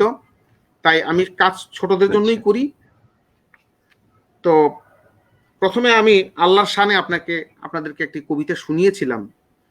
তো মহানবী সাল্লাল্লাহু আলাইহি ওয়াসাল্লামের শানে একটি কিশোর ছড়া যদি না শোনাই তাহলে তো আমার মনের একটা অতৃপ্তি রয়েই যাবে। আমার কবিতার শিরোনাম অগ্রপথিক। আচ্ছা। কিশোর কবিতা। পৃথিবীর তিনি অরূপ সৃষ্টি, তার নামে ঝরে দরুদ বৃষ্টি। মহানবী তিনি শান্তি দূত, আহ্বানে তার অন্যায় ভূত। দূরীভূত হয় নাস্তানাবুদ, হয়ে যায় যত সমাজের খুঁত। মঙ্গলহীন সব রীতিনীতি, রক্তচক্ষু সব ভয় ভীতি। ম্লান হয়ে যায়, পরাভূত হয়, পালিয়ে আধার হয় আলোময়। আরবের বুকে সত্যের নদী, গতি ফিরে পায় বয় নিরবধি। অশান্তিকামী লোকগুলো তাই শত্রুতা ছেড়ে হয়ে যায় ভাই। মহানবী তিনি অগ্রপথিক, শুধু তার পথে মুক্তি সঠিক। আর সব পথে ভ্রান্তি কুহক, শুধু তার পথে শান্তি উহক। ধন্যবাদ। আপনাকে অসংখ্য ধন্যবাদ কবি আমিন আল আসাদ। আমরা আরেকটি প্রশ্ন আপনার কাছে জানতে চাইবো যে সামাজিক এবং মানবিক উন্নয়নে একজন কবির ভূমিকা কি হওয়া উচিত? সামাজিক এবং মানবিক উন্নয়নে অবশ্যই একজন কবির ভূমিকা আছে। কারণ আমি তো এর আগে একটি প্রশ্নের জবাবে বলেছিলাম যে কবিরা হচ্ছে সমাজের আইকন। তাকে দেখে তাকে অনুসরণ করা যায়। তো ওই যে আব্দুল্লাহ আবু সাইদ স্যারের একটা বক্তব্য শুনছিলাম সেদিন, তিনি বলেছিলেন যে হেমিলনের বাসিওলা শিশুদের নিয়ে পাহাড়ে ঢুকে গিয়েছিল। তাহলে আমাদের কবিরা, আমাদের সাহিত্যিকদের, আমাদের লেখকদেরকে তো জাতি অনুসরণ করবে, শিশু কিশোররা, আমাদের অনাগত ভবিষ্যৎ যারা, তাদেরকে অনুসরণ করবে। তাদেরকে তাদের অনুসরণযোগ্য যে আদর্শ যে কবিদের দেয়া উচিত। হ্যাঁ, এক্ষেত্রে আমি মনে করি যে কবি সাহিত্যিকদের একটি ভূমিকা রয়েছে। হ্যাঁ, সমাজের অন্যায়, অবিচার, অসঙ্গতিগুলোর বিরুদ্ধে কলমের হাতিয়ার তুলে নেয়ার দায়িত্ব একজন কবির রয়েছে। হ্যাঁ, যেখানেই মানে অসংলগ্নতা, যেখানে অসঙ্গতি, সমাজের যে অন্যায় অবিচারগুলো, সেগুলো, একটা কথা আমাদের কাজী নজরুল ইসলামই বলেছেন, বারে বারে জ্বালবো বাতি, হয়তো বাতি জ্বলবে না, তাই বলে তো বসে থাকলে চলবে না। আমাকে চেষ্টা করতে হবে। আল্লামা ইকবাল বলেছেন, চলো আমরা মোমবাতির মতো বাঁচি, নিজেকে ক্ষয় করে অপরকে আলো দিয়ে। কবিদের কাজ কি? কবিরা তো বাতিঘর হিসেবে কাজ করবে। বাতিঘর যেমন জাহাজের বা নৌকার নাবিকদের পথ দেখায়, কবিরাও তো ঠিক তদ্রূপ জাতির বাতিঘর।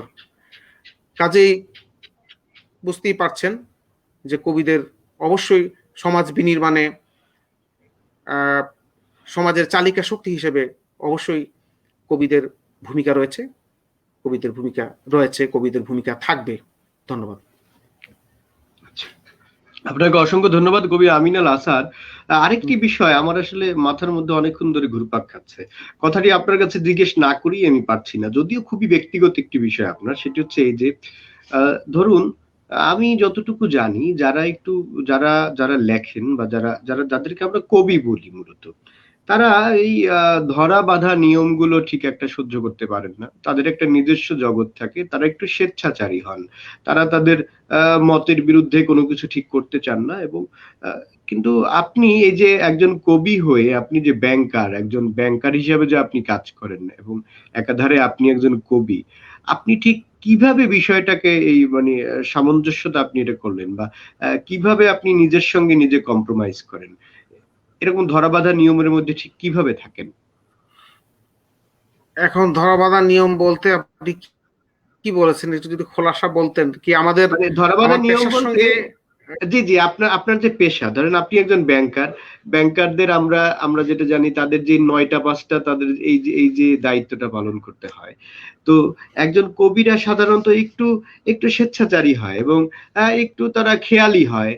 তাদের এখন ইচ্ছে করলো, তারা হয়তো এখন কোথাও একটা পাণ্ডুলিপি নিয়ে বেরিয়ে পড়লো, অথবা হাতে কাঁধে একটা ঝোলানো ব্যাগ নিয়ে সে বেরিয়ে পড়লো, তার এখন হাঁটতে ইচ্ছে করছে। কবির হয়তো এখন দুর্বা ঘাসের মধ্যে থেকে খুব সকালবেলা উঠে দুর্বা ঘাসের শিশির সিক্ত দুর্বা ঘাসে পা ভিজাতে ইচ্ছা করলো। কবির হয়তো ইচ্ছে করলো ঠিক দুপুরবেলা, দুপুরের খড় রৌদ্রের তাপে কবির হয়তো রাস্তায় বেরিয়ে হাঁটতে ইচ্ছা করলো, যে আমি এখন হাঁটবো, আমি এখন রাস্তায় রৌদ্রের তাপ উপভোগ করব। এই যে বিষয়গুলো থাকে, কিন্তু এই বিষয়, জি জি, স্বেচ্ছাচারী বিষয়টা বলা বোধহয় সমীচীন হবে না। স্বেচ্ছাচার হলো অন্য জিনিস। আর কবিদের যে স্বেচ্ছাচার বলতে এখানে আর কি মানে তার নিজের ইচ্ছা আর কি, এটা বোঝাতে চেয়েছি। বিহঙ্গের মতো স্বাধীন, আসলে খাঁচাবন্দি জীবনটা কবিদের আসলে জীবন এবং জীবিকার প্রয়োজনে। যেহেতু আগে কি হতো, আগে তাহলে তো আমি কবিতা দিয়ে জবাবটা দিতে হয়, আমি কবিতা দিয়ে জবাবটা দেই। জি জি জি, অবশ্যই। কবিতারা একদিন, কবিতার শিরোনাম কবিতারা। কবিতারা একদিন সুখী ছিল খুব, গোলা ভরা ধান ছিল, ফল ভরা গাছ ছিল পুকুরে, বড় বড় মাছ। কবিতারা একদিন সুখী ছিল খুব, গোলা ভরা ধান ছিল, ফল ভরা মাছ ছিল, বড় বড় ফল ভরা গাছ ছিল। আমি আবার পড়ি।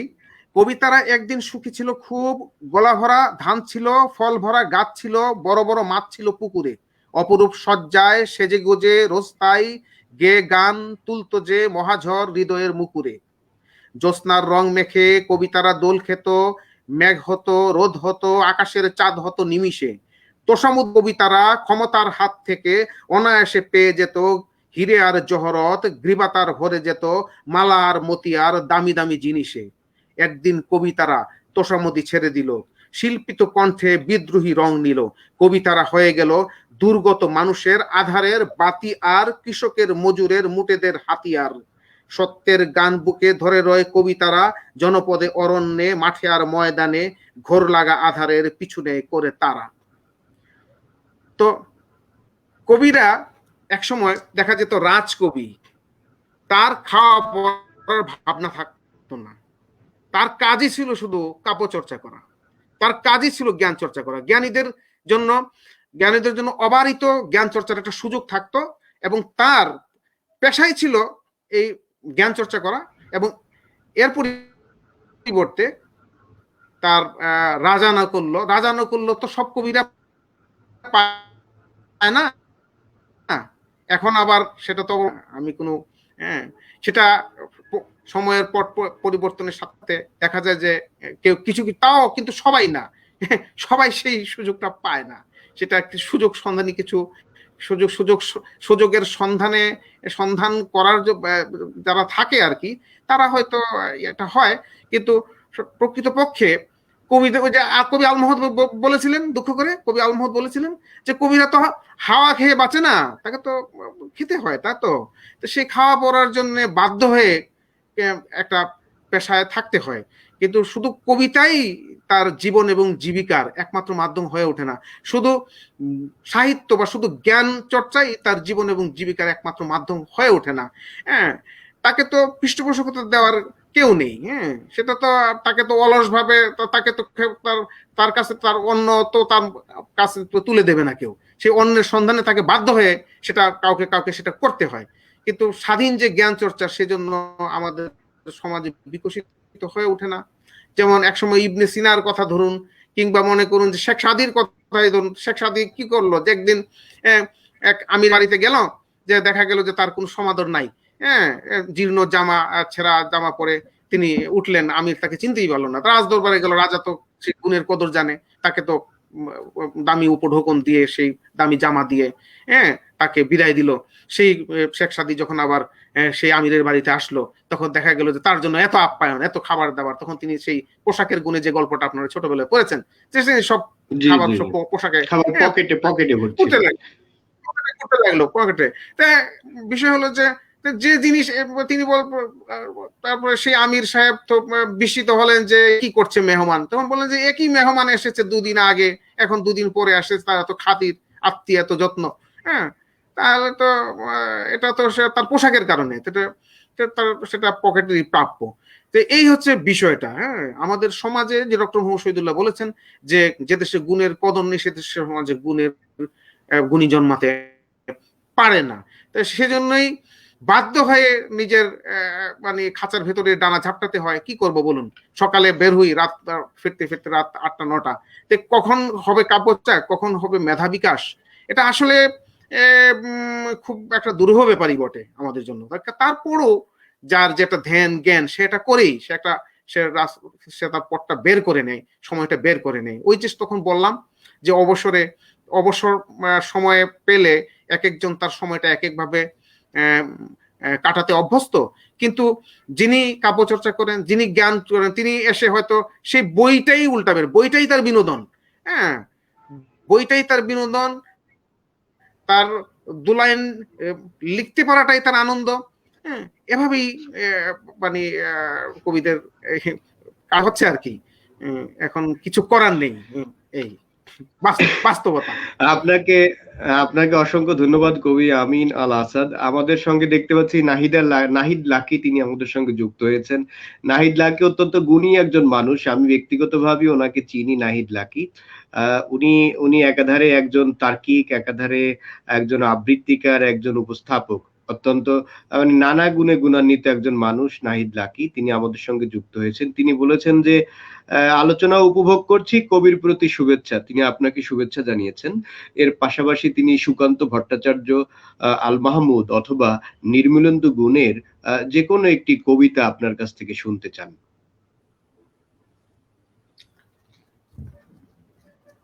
আমি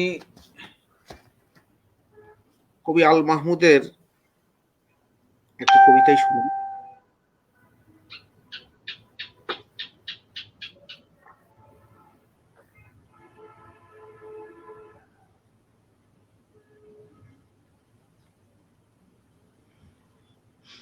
নাহিদ লাকি, আপনার জন্য আল মাহমুদের একটি কবিতা পড়বেন এখন আমাদের কবি আমিন আল আসাদ। আপনি শুনুন, এটি আপনাকে ডেডিকেট করা হলো।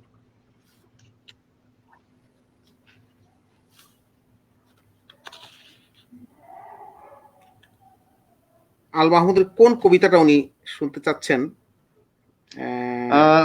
তিনি কোন কবিতাটা শুনতে চাচ্ছেন তিনি মেনশন করেননি, তবে তিনি যেটা বলেছেন যে সুকান্ত ভট্টাচার্য, আল মাহমুদ অথবা নির্বাণানন্দ গুণ, তাদের যে কারো একটি কবিতা যদি আপনি ওনাকে শোনান। আমার যতদূর, নাহিদ লাকিকে আমি যতদূর চিনি, তিনি কবিতা প্রেমী মানুষ, কবিতা পছন্দ করেন এবং কবিতা আবৃত্তি করেন, এবং যেহেতু উনি একজন উপস্থাপক, অত্যন্ত চমৎকার উপস্থাপনা করে থাকেন। আসাদ ভাই, আপনাকে জানিয়ে রাখি, অত্যন্ত চমৎকার উপস্থাপনা তিনি করেন। ধন্যবাদ নাহিদ লাকি আমাদের সঙ্গে যুক্ত থাকার জন্য। আমি তো আমার অগোছালো কথার ভিতর আমি তো গুছিয়ে কথা বলতে পারি না, তো তিনি উপস্থাপিকা, তো আমার কথাগুলো তিনি কিভাবে নিচ্ছেন সেটা জানি না। তো তিনি যেহেতু শুনতে চাচ্ছেন, আমি কবিরা যা বলেন, অগোছালো কথাবার্তা কবিরা যাই বলুক না কেন, সবই তো কবিতা। আমি কবি আল মাহমুদের ইহুদিরা এই কবিতাটি আমি পড়ে শোনাচ্ছি। আমি আবৃত্তি শিল্পী নই, পড়ে শোনাচ্ছি আর কি। আচ্ছা। অনিষ্টকর অন্ধকারে যখন পৃথিবী আচ্ছন্ন হয়ে যায়, চারিদিকে ডাইনিদের ফুৎকারের মতো হাওয়ার ফিসফাস, আর পাখিরা গুপ্ত সাপের আতঙ্কে আশ্রয় নেয়, অন্ধকারে আশ্রয় ছেড়ে অন্ধকারে ঝাঁপ দেয়, ঠিক তখনই ইহুদিরা হেসে ওঠে। ভাবো, নদীতে পানি নেই, পাপ প্রক্ষালনকারী পয়গাম্বরের কাটা মাথা থেকে রক্ত ঝরছে, তখন কারা কায়সারের মুদ্রা চালু করতে চায়? পর্বতের আলো ভূমি স্পর্শ করার আগেই এরা পশুর মূর্তির কাছে মানুষের মাথা ঝুঁকিয়ে দিয়েছে। আহা, কোন বালুবেলায় হারিয়ে এসেছো খেয়াঘাটের দোষটি করি। না, ফারান পর্বত থেকে আলো আসছে, আল্লাহর অশ্বের সোয়ারি পার হয়ে যাচ্ছেন রহস্যের দরজা, তার হাতেই শেষতম বাণী, পৃথিবীর আগের, পৃথিবীর পরের, আর পৃথিবীতে বসবাস করার। ইহুদিরা হাসুক, তবু সম্পদের সুষম বন্টন অনিবার্য। ইহুদিরা নাচুক, তবু ধনতন্ত্রের পতন আসন্ন, আর মানুষ মানুষের ভাই।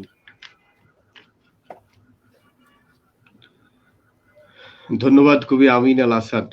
আসলে কবিতা পছন্দ করার মানুষের সংখ্যা আমাদের সমাজ থেকে দিন দিন কমে যাচ্ছে। এখন গানের মানুষ অনেক বেশি, গান গাইতে পছন্দ করেন, শুনতে পছন্দ করেন, লিখতে পছন্দ করেন, তবে কবিতাকে আমার মনে হয় কিছুটা ছুঁড়ে ফেলা হচ্ছে, অকেজো ময়লা আবর্জনা ভেবে ছুঁড়ে ফেলা হচ্ছে। অথচ এই কবিতা থেকেই গানের সৃষ্টি, কবিতা থেকে গান আসে, কবিতা থেকে ভালোবাসা আছে, কবিতা থেকে সমাজ সংস্কার আসে, সবকিছুই কবিতা থেকেই আসে, শুদ্ধের যা কিছু আছে। আমরা আপনার কাছ থেকে আরেকটি কবিতা শুনে নেব, আপনার লেখা কবিতা অথবা আপনার লেখা ছড়া আমরা আপনার কাছ থেকে শুনতে চাইব। গত বছর বইমেলায় আমার একটি কবিতা ছড়ার বই বেরিয়েছিল। বইয়ের নাম হীরার চেয়ে দামি। আমি সেখান থেকে একটি কবিতা, একটি ছড়া পড়ে শোনাচ্ছি।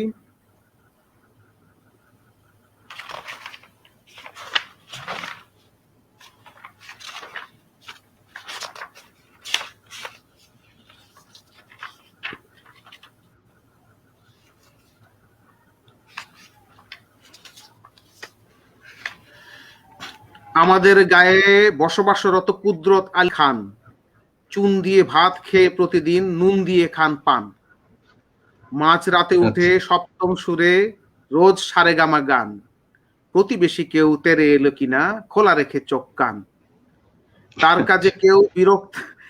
কাজে কেউ বিরক্ত হলে ছড়িয়ে হাসির বান, বলে ডোন্ট মাইন্ড, রাগ করো না কো, একটু করেছি ফান।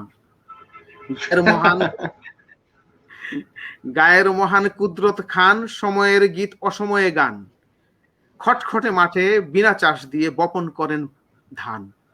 লোকটা ভীষণ বাহ! উল্টা পাল্টা, বেখেয়াল বেসামাল, গাছের আগায় বসে বসে তিনি গোড়ায় কাটেন ডাল। কোনো আচ্ছা, একদিন অভ্যেস বসে কাটতে গাছের ডাল, চিৎপাত হয়ে মাজা ভেঙে তিনি গেলেন হাসপাতাল। আচ্ছা। দর্শক, আপনারা শুনছিলেন কবি আমিন আল আসাদের লেখা ছড়া কবিতা। আমরা তার তার কণ্ঠেই শুনছি। অত্যন্ত চমৎকার মজাদার একটি কবিতা তিনি আমাদেরকে শোনালেন। আমরা আমরা আরো আরো ছড়া শুনবো। তার আগে আমি জানতে চাইবো, কবি আমিন আল আসাদ, আপনার কবি হয়ে ওঠার পেছনে বা আপনার কবিতা লিখতে গিয়ে আপনি যে বিভিন্ন সময় যে বাধা বিপত্তির সম্মুখীন হয়েছেন, আপনি তার মধ্যে থেকে সবথেকে যে বিষয়টি আপনাকে অনেক বেশি কষ্ট দিয়েছিল এমন একটি গল্প আমাদেরকে বলবেন। তার আগে আমি নাহিদ লাকি, তিনি লিখেছেন বেশ গঠনমূলক আলোচনা হচ্ছে, শুনতে ভালো লাগছে। ধন্যবাদ এত ভালো ভালো সব আবৃত্তি উপহার দেওয়ার জন্য। নাহিদ লাকি, আপনাকেও অসংখ্য ধন্যবাদ আমাদের সঙ্গে থাকার জন্য। বাকিটা সময় আমাদের সঙ্গেই থাকুন। আগবি আমিন আল আসাদ, যা বলছিলাম, কবিতা লিখতে গিয়ে আপনি এমন কি কবিতা, ঘটনার সম্মুখীন হয়েছেন যা আপনাকে হ্যাঁ, সব থেকে বেশি কষ্ট দিয়েছিল? একটি ঘটনা আমাকে খুব কষ্ট দেয়। সেটি হচ্ছে, সেই কষ্টটি আমার আত্মীয় স্বজন থেকে পাওয়া। আহ, আমি যখন কবিতার চর্চা করতাম, আমাদের হবিগঞ্জের আঞ্চলিক ভাষায় যে ফুলকপি বাঁধাকপি আছে না, বাজারে জি, জি। ফুলকপি বাঁধাকপি, আঞ্চলিক ভাষায় একটু করে সেটাকে কপিকে কবি বলা হয় আঞ্চলিক ভাষায়, তারা বলে আর কি। আচ্ছা, তো আমাকে জি। টিটকারি করে বলতো, হ্যাঁ, ও তো কবি, কি কবিতা লিখতেছে, কবিতা লিখে তো ভাত পাওয়া যাবে না, ও কি ফুলকপি না বাঁধাকপি। এই জিনিসটা আচ্ছা। আমাকে খুব আহত করতো, খুব খারাপ লাগতো। এখনো আমার কাছে সেটি কষ্ট লাগে, বিশেষ করে আমার পেশাগত জীবনে। কাজ আপনি করবেন, কাজ করলে ভুল কার না হয়? প্রত্যেকেরই ভুল হয়। আচ্ছা, যে তো কাজ করে না তার কোনো ভুল নেই। ভুল কাজ তারই হয় যে করলে কাজ করে। কাজ করলে ভুল হয়। যা হোক, এখন হয়তো আমার চাকরি জীবনের একটা পর্যায়ে এসে আমি একটি স্থানে পৌঁছেছি। তো আমি তো তখন বরাবর শুরুতে তো সেই স্থানে ছিলাম না। আমাকেও তো পেশাগত জীবনে একটু একটা সিঁড়ি ভেঙেই উপরে উঠতে হয়েছে। তো প্রথম দিকে আহ, কাজ করতে গিয়ে কোথাও ভুল হলে তারা তো জানতো যে আমি কবিতা লিখি, আমার কবিতা পত্রিকায় প্রকাশ হয়। আর একটা বিষয় আছে কি, এই বিষয়টা জেলাসি ও এক ধরনের, যে ও কি একটা তরুণ ছেলে, আমরা এত বড় পদাধিকারী, হ্যাঁ, ওরা কবিতা পত্রিকা ছাপা হয়, হ্যাঁ, ও সাহিত্য সভায় যায়, হ্যাঁ, যে এরকম একটা ব্যাপার সব থাকে। হ্যাঁ, কাজে ভুল করলে, ও মাথায় কবিতা নিয়ে কাজ করলে তো কাজের ভুল হবেই। এই কথাটা, ভুল করলে আমি করেছি, আমার কবিতার উপর আঘাত কেন? এটা তো আমার সবচেয়ে ভালোবাসার জিনিস। হ্যাঁ, এখানে কেন আঘাত? তো একজন অকবি যখন ভুল করে, তখন তো তাকে এই কথাটা বলা হয় না। এই জিনিসটা আমাকে খুব আহত করতো। আর একটা জিনিস, যখন একজন কবি বা একজন লেখক, একজন আহ, সত্যের সাধক, একজন জ্ঞানের সাধক, যখন তার স্বসমাজের মধ্যে নিগৃহীত হয়, তার স্বসমাজের মধ্যে যখন আহ, তিনি অবমূল্যায়িত হয়, এবং তার এই কর্মগুলো আসলে একদিকে সঠিক, যে আমাদের দেশে তো আসলে এই কাব্য প্রতিভা, এগুলো এগুলো দিয়ে তো আসলে বৈষয়িক সকল কিছুর মানে অভাব পূরণ হয় না। কতজন হয়? আমি তো শুরুতেই বলেছিলাম যে কবিতা লিখে বা উপন্যাস বা কথা সাহিত্যে তো খ্যাতিমান হয়েছেন একজন একজন দুজন, বা তারা বাণিজ্যিক উপায়ে অনেক অর্থকরীর বা বৈষয়িক ক্ষেত্রে তারা অনেক তাদের উন্নয়ন সাধিত হয়েছে, কিন্তু সবার ক্ষেত্রে তো সেটা হয় না। আর বিশ্বাস করবেন, এটাও সত্য কথা যে আমাদের প্রকাশনা জগতে আসলে নতুন লেখক যারা আছে, এমনকি নতুন লেখক কেন, প্রতিষ্ঠিত, মোটামুটি প্রতিষ্ঠিত লেখক, তাদেরও যে বই বের করার ক্ষেত্রে যে বিড়ম্বনা, যে বই তো প্রকাশ করলে নিজের বই নিজেই কিনে আনতে হয়।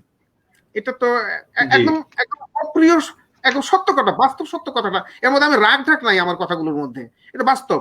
যে জি, এই যখন অবস্থা এ সমাজে, তখন আসলেই এদেশে কাব্য শিল্প কিভাবে গড়ে উঠবে? একজন সঙ্গীত শিল্পী বলেন, কবি বলেন, তারা কিভাবে বিকশিত হবে? হ্যাঁ, আর তাদের সমাজে তারা অবমূল্যায়িত হয়ে থাকেন। একটা নিরেট সত্য কথা, আত্মীয় স্বজনের মধ্যে অবমূল্যায়িত হয়ে থাকেন। যে এই কাব্য চর্চা না করে আমি যদি ধরুন আমি ব্যাংকিং প্রফেশনে আমার উন্নয়ন সাধিত হতে হলে সেখানে কতগুলো ডিগ্রি নিতে হয়, সেখানে MBA করতে বা আরো কিছু, সেগুলোর দিকে মনোযোগ না দিয়ে আমি তো আমার কাব্যের দিকে মনোযোগ দিচ্ছি, তাহলে সেটা না করলে আমার প্রফেশনে উন্নয়ন হবে কি করে? তো এই বিষয়গুলো আসে। সে কারণে এই কাব্য চর্চা, জ্ঞান চর্চা এগুলো আমাদের সমাজের মধ্যে মানে নিরুৎসাহিত হয়, এবং বেশিরভাগ আমাদের মাছ পিপল এগুলোকে অহেতুক কার্যক্রম বলে মনে করে। এটা আমি মনে করি, আমি আমার নিজের জীবন থেকে এটা উপলব্ধি করেছি। এটা অত্যন্ত দুঃখজনক, কারণ একজন প্রতিভাবান মানুষ তার সমাজে নিগৃহীত হন, তার সমাজে লাঞ্ছিত হন, অপমানিত হন, এবং তাকে অবমূল্যায়িত করা হয়। হ্যাঁ, এটা এই কষ্টের কথাটুকু আমি আপনার মাধ্যমে জানালাম। আমার এই কষ্ট, সেটা হয়তো অনেকেরই কষ্ট, অনেকে হয়তো বলেন বা বলতে পারেন না, বা আমার মাধ্যমে তাদের অভিব্যক্তিটিও প্রকাশ হলো। আমি আপনার মাধ্যমে এই কথাগুলো প্রকাশ করতে পেরে আমি নিজেকে একটু হালকা বোধ করছি। ধন্যবাদ। কবি আমিন আল আসাদ, আমরা ইতিমধ্যে দর্শক সারি থেকে দুটি অনুরোধ পেয়েছি। ইশরাত আফরোজ আমাদের সঙ্গে যুক্ত হয়েছেন, তিনি বলছেন যে প্রিয় আকাশী কবিতাটি শুনতে চাই। আপনি কি আমাদেরকে শোনাতে পারবেন প্রিয় আকাশী কবিতাটি? প্রিয় আকাশী কার কার লেখা সেটা? এটা আমি ঠিক বলতে পারবো না, আমি ইশরাত আফরোজকে জানতে চাই। ইশরাত আফরোজ, আপনি যদি আমাদেরকে একটু ডিটেইল দেন তাহলে আমরা কবিতাটা শোনানোর চেষ্টা করব। এর পাশাপাশি হাতের কাছে নেই, হাতের কাছে থাকলে আমি ঠিকই শোনাতে পারতাম। আচ্ছা, সেজন্য দুঃখিত। অনন্যা অনু তিনি লিখেছেন যে আমি আর আমার মা একসাথে আপনাদের আলোচনা শুনছি, খুবই ভালো লাগছে। কবি আমিন আল আসাদ, মাকে নিয়ে একটা কবিতা শোনালে খুব খুশি হব। মাকে নিয়ে কবিতা শোনালে তাহলে একটু অপেক্ষা করতে হবে। ততক্ষণে জি অবশ্যই আমরা অন্য কোনো প্রসঙ্গ থাকলে আমরা আলাপ করতে পারি। মাকে নিয়ে কবিতাটি এই মুহূর্তে আমাকে বের করতে হবে। আমি অবশ্য আপনি মাকে নিয়ে একটি কবিতা বের করতে করতে আমি মাকে নিয়ে একটা কবিতা পড়তে পারি। জি করুন, আপনার কবিতা শুনি। আপনি তো আমাদেরকে, আমি তো আপনার মতো তো ভালো পড়বো না। না ঠিক আছে, আপনি আমাদেরকে পেশ করছেন, এখন আপনি নিজেকে পেশ করেন, আমরা আপনাকে উপলব্ধি করি। আচ্ছা, আমরা কিন্তু আপনার মাকে নিয়ে কবিতাটা শুনবো। জি ইনশাআল্লাহ। সর্বসহা সর্বহারা জননী আমার, তুমি কোনোদিন কারো করনি বিচার, কারেও দাওনি দোষ। ব্যথা বারিধির কুলে বসে ফাঁদ, মৌন কন্যা ধরণীর একাকিনী। যেন কোনো পথে ভুলে আসা ভিন গার ভীরু মেয়ে কেবলই জিজ্ঞাসা করিতেছে আপনারে, এ আমি কোথায়? দূর হতে তারা কারা ডাকে, আয় আয়। তুমি যেন তাহাদের পলাতকা মেয়ে, ভুলিয়া এসেছে হেথা ছায়াপথ বেয়ে, বিধি ও অবিধি মিলে মেরেছে তোমায়। মা আমার কত যেন চোখে মুখে হায়, তবু যেন শুধু এক ব্যথিত জিজ্ঞাসা, কেন মারে? এরা কারা? কোথা হতে আসে? এই দুঃখ ব্যথা শোক, এরা তো তোমার নহে পরিচিত মাগো, কন্যা অলকার। তাই সব সয়ে যাও নির্বাক নিশ্চুপ, ধূপেরে পোড়াও অগ্নি, জানে না তা ধূপ। আমি কবিতা তো পড়তে পারি না, তবে আমি একটুখানি আর কি, ওই কি বলে ওটাকে, মানে বই থেকে বললাম আর কি। হ্যাঁ, আবৃত্তি না, আমি প্রথম বললাম এই কবিতা। ঠিক আছে, মাকে নিয়ে কবিতাটা এই মুহূর্তে আমার বেরোচ্ছে না, তো আমি জাতীয় কবি কাজী নজরুল ইসলামকে নিয়ে একটি কবিতা লিখেছিলাম, সেটি আমি পড়ে শোনাতে পারি যদি আপনার। জি অবশ্যই। এই মুহূর্তে আমার কাছে নেই, কিন্তু অনুষ্ঠান স্থল থেকে ত্যাগ করে যাওয়া তো সেটা মানানসই হবে না। তো মাকে নিয়ে কবিতাটা আমার কাছে নেই, এটা অত্যন্ত আমি দুঃখিত যে একজন দর্শক মাকে নিয়ে কবিতা শুনতে চেয়েছিলেন। তো কবিতাটা আমার বইয়ে প্রকাশিত থাকলে আমি বের করতে পারতাম, কিন্তু সেই কবিতাটি আমার দুঃখজনকভাবে আমার এখন কাছে নেই। মাকে নিয়ে আমি 3টি কবিতা লিখেছিলাম, কিন্তু 3টাই আমার কাছে নেই। তা আমি আচ্ছা আচ্ছা। জাতীয় কবি কাজী নজরুল ইসলামের একটি চিঠিকে কেন্দ্র করে একটি কবিতা লিখেছিলাম। চিঠিটি জি। এরকম ছিল: নিষ্করুণ নির্মমতায় হয়তোবা আমারও বুকের চাপ ধরা রক্ত তেমনি কোনো একদিন শেষ চলকে উঠে আমায় বিয়ের বরের মতো রাঙিয়ে দিয়ে যাবে। তারপর হয়তো বড় বড় সভা হবে, কত প্রশংসা, কত কবিতা বেরোবে আমার নামে। দেশপ্রেমিক, ত্যাগী, বীর, বিদ্রোহী, বিশেষণের পর বিশেষণ টেবিল ভেঙে ফেলবে থাপ্পড় মেরে বক্তার পর বক্তা। কাজী মোতাহার হোসেনের কাছে লেখা জাতীয় কবি কাজী নজরুল ইসলামের চিঠির অংশ। এরই প্রেক্ষিতে আমার ছড়ার শিরোনাম তোমার কথাই ঠিক। তোমার কথাই ঠিক হে কবি, তোমার কথাই ঠিক। তোমায় যারা তোমায় তোমায় যারা গাল দিয়ে রোজ বলল সাম্প্রদায়িক, তোমায় নিয়ে আজকে তারাই ছুটছে কথার পিক। থাপড়ে ডায়াস ভেঙ্গে ফেলে ওরাই তো অধিক। তোমায় যারা বলল কাফের, তারাও বুঝলো ভুল। অন্যদিকে পৈতা ধুতি ছিঁড়ল তোমার চুল। তোমায় নিয়ে লিখলো যারা শনিবারের চিঠি, ওদের মানের পুত্ররা আজ ভেজাচ্ছে 2 দিটি, কিন্তু ওদের কান্না মেকি, দরদটা নয় ঠিক। তোমার কথাই ঠিক হে কবি, তোমার কথাই ঠিক। থাপড়ে টেবিল ভেঙ্গে ফেলে ওরাই তো অধিক। ভবিষ্যতের এসব কথা আগেই তুমি জানতে, তাই পারেনি তোমার বিবেক ভণ্ডামিকে মানতে। তোমার হৃদয় বিদ্রোহী হয় বৈরী সমাজ ভাঙতে, অকল্যাণের ভিত টলিয়ে রাঙাতে ও রাঙতে। তুমি যখন পথের পাশে ভীষণ অবহেলায় স্বার্থান্ধ জটিল কুটিল, স্বার্থান্ধ সমাজ তোমার নেয় নিকো ভার দায়। স্বার্থান্ধ জটিল কুটিল এই সমাজকে ধিক। তোমার কথাই ঠিক হে কবি, তোমার কথাই ঠিক। থাপড়ে টেবিল ভেঙ্গে ফেলে ওরাই তো অধিক। স্বার্থ ছাড়া বোঝে না তো ইতর চতুর সমাজ, তাই তো ওদের স্বার্থে তোমায় বানায় মাথার তাজ। তারাই যেন সবকিছু, আজ তারাই অগ্রপথিক, কিন্তু উপেক্ষিত তোমার আসল ভক্ত প্রেমিক। তোমার কথাই ঠিক হে কবি, তোমার কথাই ঠিক। থাপড়ে ডায়াস ভেঙ্গে ফেলে ওরাই তো অধিক। ধন্যবাদ। কবি আমি আল আসাদ, আপনি তো বিদ্রোহী কবি কাজী নজরুল ইসলামের কে নিয়ে যে কবিতাটা আপনি লিখলেন, আপনার কবিতার মধ্যেও তো একটা বিদ্রোহ আমরা খুঁজে পাচ্ছি। আপনার কবিতা শুনে তো শিউরে উঠছিলাম। আপনার কবিতা শুনে সেই বিদ্রোহী কবির বলবীর বল উন্নত মম শির, শির নেহারি আমারই নত শির ওই শিখর হিমাদ্রির, সেই যে তেজ আমরা ওই কবিতায় পাই, আপনার এই কবিতার মধ্যে থেকেও কিন্তু তেমন একটা তেজ আমরা পাচ্ছিলাম। আমি টিপু শিকদার ভাইকে দেখতে পাচ্ছি। টিপু শিকদার ভাই, আসসালামু আলাইকুম। আপনাকে দেখে খুব ভালো লাগছে টিপু শিকদার ভাই, যে আপনি আলোচনা শুনছেন, খুব ভালো লাগছে আপনাকে অসংখ্য ধন্যবাদ টিপু শিকদার ভাই আমাদের সাথে থাকার জন্য। ইশরাত আফরোজ, তিনি আমার কণ্ঠে কবিতা শুনতে চেয়েছেন। আমি খুবই দুঃখিত ইশরাত আফরোজ, যে আজকে আসলে আমি কবিতা শোনাতে পারবো না। এই কবির সামনে আসলে তিনি যে কবিতাই মাত্র শুনালেন, তারপরে তার সামনে কবিতা পড়া আমার জন্য দুরূহ একটি ব্যাপার হয়ে দাঁড়াবে। ইনশাল্লাহ আপনি একজন আবৃত্তি শিল্পী ইশরাত আফরোজ, আপনাকে আমরা কোনো একদিন আমাদের অনুষ্ঠানে নিয়ে আসবো এবং মুখোমুখি আপনার আবৃত্তি শুনবো, পাশাপাশি আমিও আপনাকে আবৃত্তি শোনাবো। দর্শক, আমরা কথা বলছি আমিন আল আসাদের সঙ্গে। তিনি একজন কবি, একজন লেখক, একজন ছড়া শিল্পী। আমরা কবি আমিন আল আসাদের সঙ্গে কথা বলছি। আমরা চলে এসেছি আমাদের অনুষ্ঠানের একদম শেষ পর্যায়ে। আমরা আমিন আল আসাদের কাছে জানতে চাইবো যে কবিতা লিখতে লিখতে এই যে সময়গুলো পার করছেন, এর মধ্যে আপনার সব থেকে ভালো লাগার বিষয় কোনটি? কোন বিষয়টি আপনাকে সব থেকে বেশি আলোড়িত করেছে? ভালো লাগার বিষয় এই যে আপনি আজকে আমাকে এই প্রথম একটি লাইভ অনুষ্ঠানে নিয়ে এলেন। লাইভ ইন্টারভিউ অনুষ্ঠানে, লাইভ অনুষ্ঠানে আমি গিয়েছি এর আগে, লাইভ অনুষ্ঠানে গিয়েছি, সেখানে হয়তো কথা বলেছি, কিন্তু এই যে লাইভ ইন্টারভিউ অনুষ্ঠান, এটা আমার জীবনে প্রথম।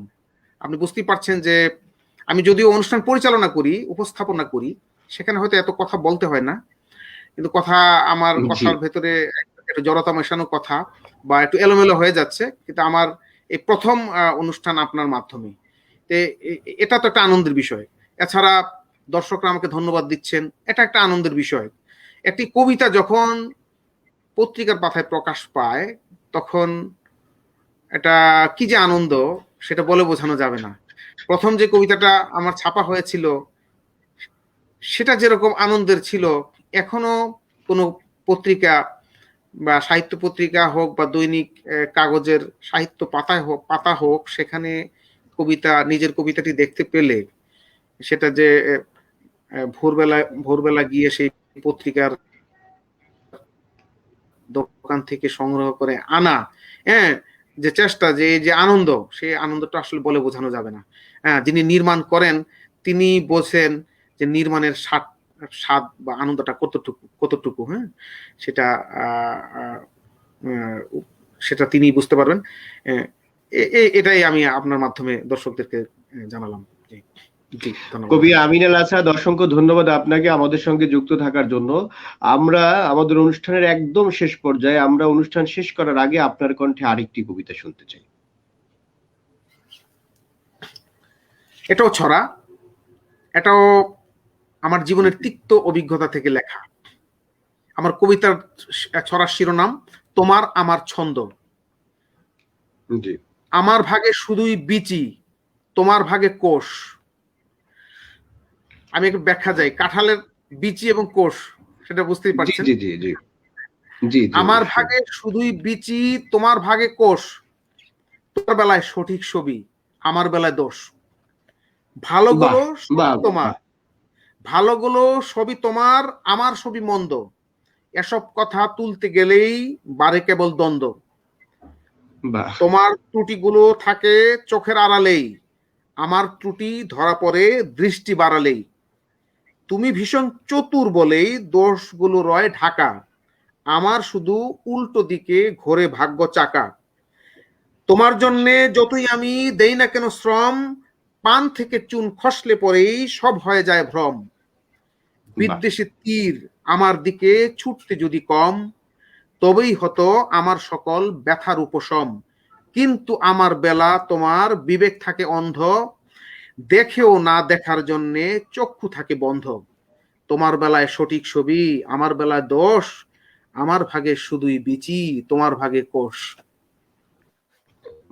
বাহ বাহ বাহ, অসাধারণ অসাধারণ কবি আমিন আল আসাদ। তবে আমি কিন্তু একটু সন্দেহপ্রবণ হয়ে যাচ্ছি। আমার আমার কেন যেন মনে হচ্ছে যে এটা কি কোনো ইন্টারনাল কোনো ব্যাপার স্যাপার কিনা, যে ওই যে কি বলা যায় ওটাকে, সামাজিক, এটি পেশাগত জীবনের আচ্ছা সে ঠিক আছে, সামাজিক, আপনি হয়তো বা ওইভাবে লিখেছেন সামাজিক বিষয়টাকে চিন্তা করে, কিন্তু কবিতাটা শুনতে গিয়ে আমার মনে হচ্ছিল পাশ থেকে আবার ভাবি শুনছি কিনা কবিতাটা। না না, এটা পারিবারিক নয়, সেটার একটা ব্যাকগ্রাউন্ড আছে। এবং এই কবিতা লেখার পর আমার কর্মস্থল থেকে আমার ট্রান্সফার হয়ে যায়, এবং এবং তিনি বুঝতে পারেন কবিতাটা তার দিকে মেনশন, হয়তো বুঝতে পারেন, কিন্তু কবিতা তো তার নাম লেখা নেই। কবিতাটা প্রকাশিত হওয়ার পর উনি আমার আরেকজন কবি বন্ধুকে বলছে, সে তো আমার বিরুদ্ধে কবিতা লিখে বেড়ায়।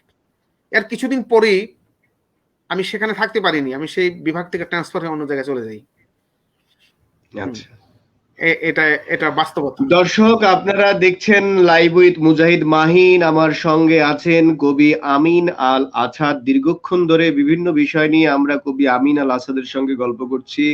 আপনাদের অনেকগুলো প্রশ্নের উত্তর তিনি দিয়েছেন। আপনারা যারা তাকে শুভেচ্ছা জানাচ্ছেন, আপনাদের সবাইকে লাইভ উইথ মুজাহিদ মাহিনের পক্ষ থেকে আন্তরিক শুভেচ্ছা এবং অভিনন্দন, কষ্ট করে এতক্ষণ আমাদের সঙ্গে থাকার জন্য এবং আমাদের অতিথির কথাকে উপভোগ করার জন্য। আমি আমাদের অতিথিকে বলবো, অতিথি লাইভ উইথ মুজাহিদ মাহিন সম্পর্কে কিছু বলুন, এবং লাইভ উইথ মুজাহিদ মাহিনের দর্শক যারা রয়েছেন তাদের উদ্দেশ্যে কিছু বলুন। লাইভ উইথ মুজাহিদ মাহিন কাজ করে যাচ্ছে যারা অনালোচিত কবি, অনালোচিত ব্যক্তিত্বদেরকে এই মিডিয়া টেনে আনছে। সেটি অত্যন্ত ধন্যবাদ পাওয়ার যোগ্য। আপনাকে ধন্যবাদ।